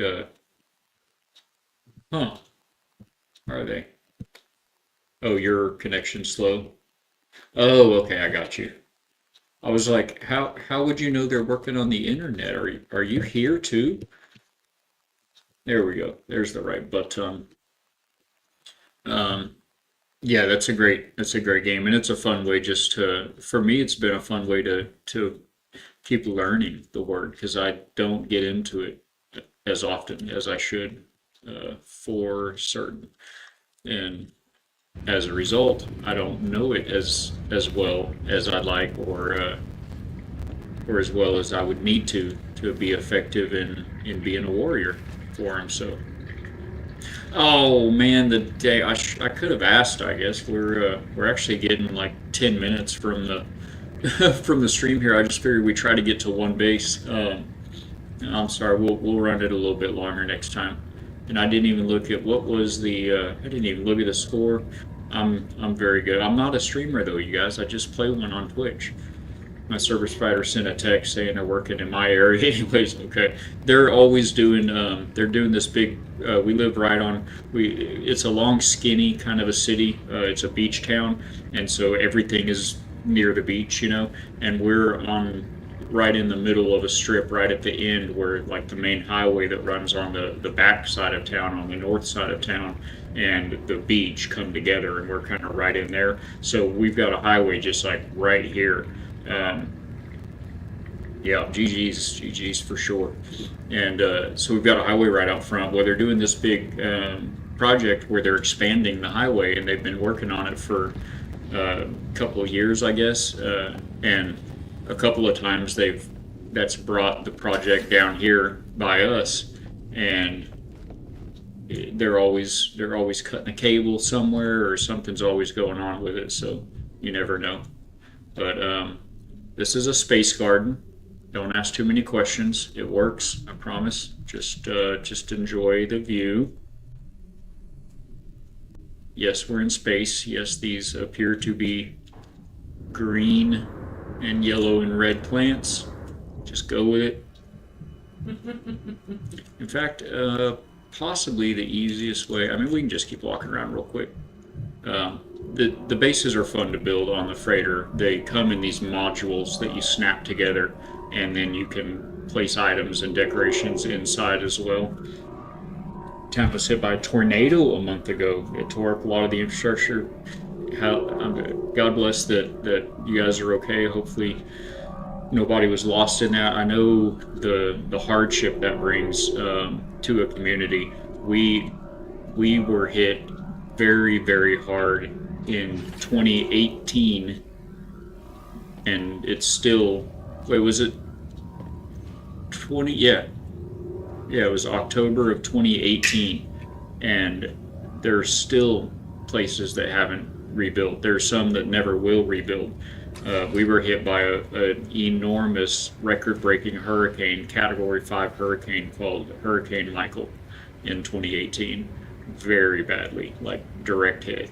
And yeah, so I know the devastation that Mother Nature can bring to a community. I'm sorry to hear that, and best of luck in all the prayers putting everything back together. It makes it very hard. Your home was missed, no loss of life or injury, but a good amount of damage around town. Yeah, a couple buildings had to be tore down. Yeah, it can be devastating. It's so hard, and it can be so hard for the community, but it always does seem to bring out the absolute best in whatever community you're in. The people really come together in a neat way. This is a museum that I built of all of these special little pieces that you can collect in the game from planets. They're called reality glitches, like these bubbles and these glitching separators and this terbium growth. There's lots of neat little different stuff that you can collect. These are some big machines back here. I think these are the refiners, yeah. So these are like the little one that you can put down, the little portable refiner you can place. Can't see it right now because we're on a freighter, so you can't build regular base parts on the freighter without glitching some stuff. But those are the big boy versions of that. This side over here is the apartment. We've got a living room in there and a bedroom.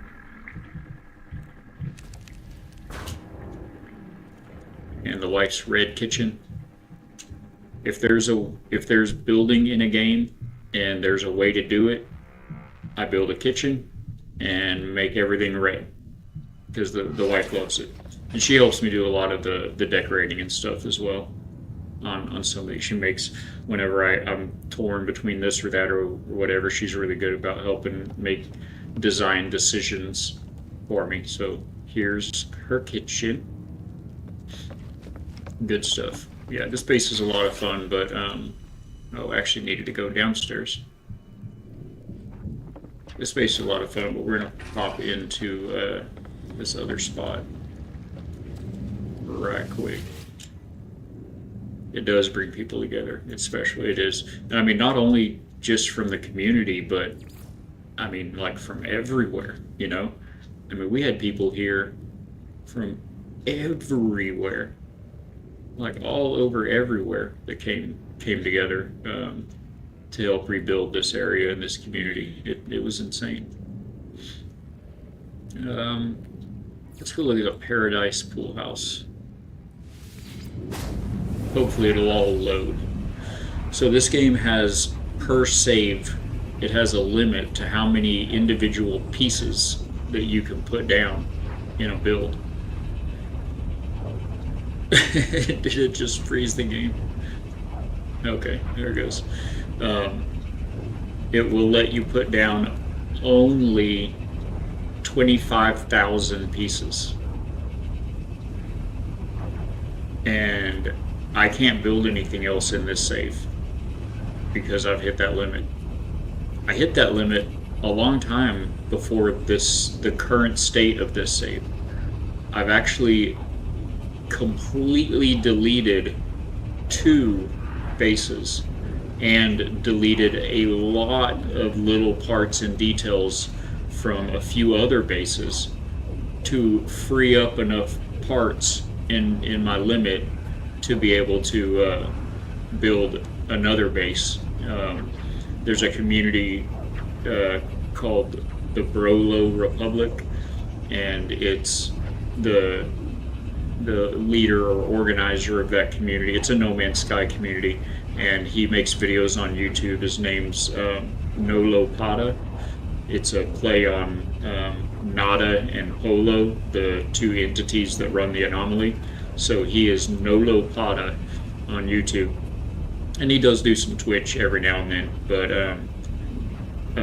they discovered and created and made a new community planet, and so I went to that planet and built a base on that planet, kind of a welcome center and pool house, community pool house, and it was called Brolo Dice because it was the Brolo Republic.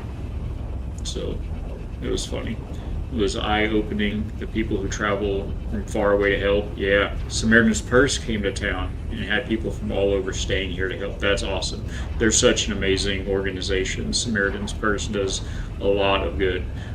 There's a lot of good organizations out there, but man, you just see so much abuse in that realm as well. You know, there's certainly plenty of supposed aid organizations that arguably do some good, but also just full of grifting and fraud, and it's sad.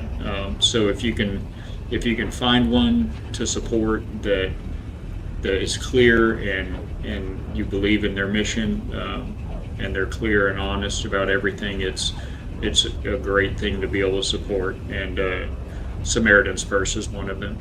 It's very awesome. We do. We also do Tunnels to Towers. We do support Tunnels to Towers, and Family Life Radio is the ones that we throw our 2 cents in for. Family Life Radio has been amazing. I mean, Caleb and The Way, and Up, they're all good as well. But I don't know, there's just something about Family Life that it was just better for us, you know. So it's good stuff. If you haven't ever heard of them, if they're not available in your area, they have them on iHeartRadio as well. Family Life Radio. I must retreat, but I'm glad I can hang out a bit. Thank you. It's so good that you did, Faithful. I appreciate you being here and hanging out. Thank you for the follow. Great rest of stream, good sir. Thank you. God bless you. I've got about 5 minutes or less left. So you take care. God bless. Enjoy the weekend. I hope you have fun. I hope you have great weather. If you have to work, I hope you're productive and everything goes swimmingly. You take care. All right, let's get that off the screen and step outside here. Oh my gosh, there are so many pieces to load. Oh, that's horrible. I'm gonna give that a second. I have a cape now.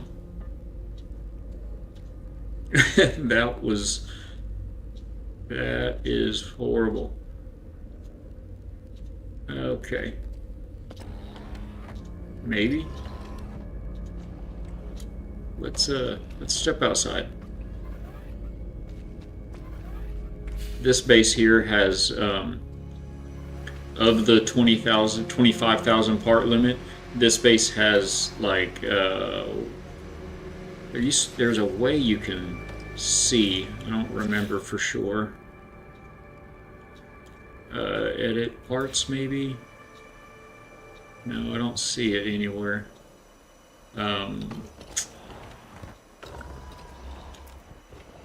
Yeah, I don't remember how to see, but there's a way you can see how many parts a particular base has, and this base has like 8,000, I think, pieces in it, and of course the sun goes down just as we get here. But just kind of give you a little bit of a overlook of not only the base but also what the upgrades will do for your jetpack. If y'all have been watching earlier, I mean, I'm just past half jetpack. We were on that for a minute. Nice and easy. So this is the Paradise Pool House here. It has 3 large wings surrounding this big subterranean dugout. I mean, I had to dig all of that out. Patch. There were roofing companies. I missed this one. There were roofing companies help patch roofs. Rumors were some tried to charge later, sadly, but good. But the good far exceeded those scenarios. Yes, there are 100% all the time fraudsters. Not only, I mean, that's not the worst that I've heard. If you have people that fixed a roof and then tried to charge for it when it was supposed to be pro bono. What happened here, a lot. I mean, still not as much as all the good, certainly, but I mean, a lot. Here, what happened was the people that would charge for the roof to be worked on, to be replaced, and not just the roof, but primarily it was roofing companies. I hesitate to use the word companies, because they were scam artists' outfits. Anyway, they would take their prepayment, their down payment. They would go around and log in as many jobs as, estimate. They'd go in and estimate and contract out or get contracts signed for as many jobs as possible with the whole area, and they would collect their deposits. and then they're gone. They would never do any work. They never fixed any roofs. They just took people's money and took advantage of them at their most vulnerable time. It was disgusting. But again, faith in humanity restored with all of the good, all of the pro bono work, all of the people that came in. I mean, we had just enormous amount of parking lots full. I mean, like Home Depot, the mall type parking lots full of utility trucks. And they had license plates from all over. Maybe we can land in the pool when this gravity storm lets us go. I'm not using my jetpack, by the way. This is a local gravitational anomaly. Yay, we landed in the water. See a little waterfall that I built here at the pool house. Oh no, it's time to go. You can swim through the waterfall. And there's a pool house in here, a little cafe and tavern. And I kind of got to call it there, guys.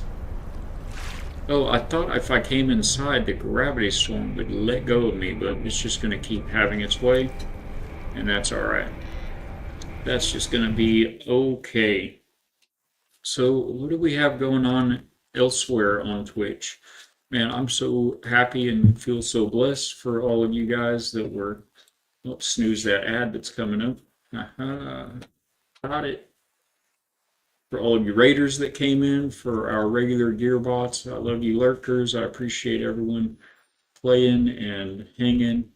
So good every time, all the time. But we are going to have to go ahead and raid out to somebody. If anybody has any recommendations or requests on that, please let me know in chat. I'll get that pulled up here. Try to keep an eye on that whilst I look. Of course, we're looking for family-friendly channels, safe for work channels. We have IB Fatbeard playing some Arc Raiders. The lovely Gemma Foxon is rocking some Sea of Thieves. Youngblood with some Overwatch again. We did just raid Youngblood the other day. I try to spread it around a little bit. Haven't rated Fatbeard in like a week at least, I think. And he actually came in and was hanging out for a little bit earlier today. If you missed the story, by the way, we're gonna be streaming Valheim at some point in the near future. I will be a first-time Valheim player. I love building in video games, and I still have never played Valheim. I've heard that's a cardinal sin. So I was actually gifted the game by Fatbeard just yesterday. It came up in conversation, and then I mentioned some things, and next thing I knew, there you go. So that was very kind of him, as he is wont to do. But we'll pop in and say hey to him. He's playing his Arc Raiders. Hopefully you guys are good with that. If you're not, you are at least good with the community, I'm sure. It's always so good. Definitely go ahead, if you are subscribed, go ahead and copy and paste this into the channel and show them some factory love. If you're not subscribed, just simply follow, and you can copy and paste that one there into the chat over there and make him feel loved and welcome. Show him the Gearbot factory love, and we appreciate you guys being here. I may well try to get back in and finish this expedition tomorrow for a Saturday morning stream. If not, we'll be back on Monday, and hope to see you guys then. If I don't catch you then, we will catch you on the flip side. We've got a few seconds and we'll be popping over to him. So just thanks again, guys. I appreciate everything and all that you do. We will be here then and catch you then.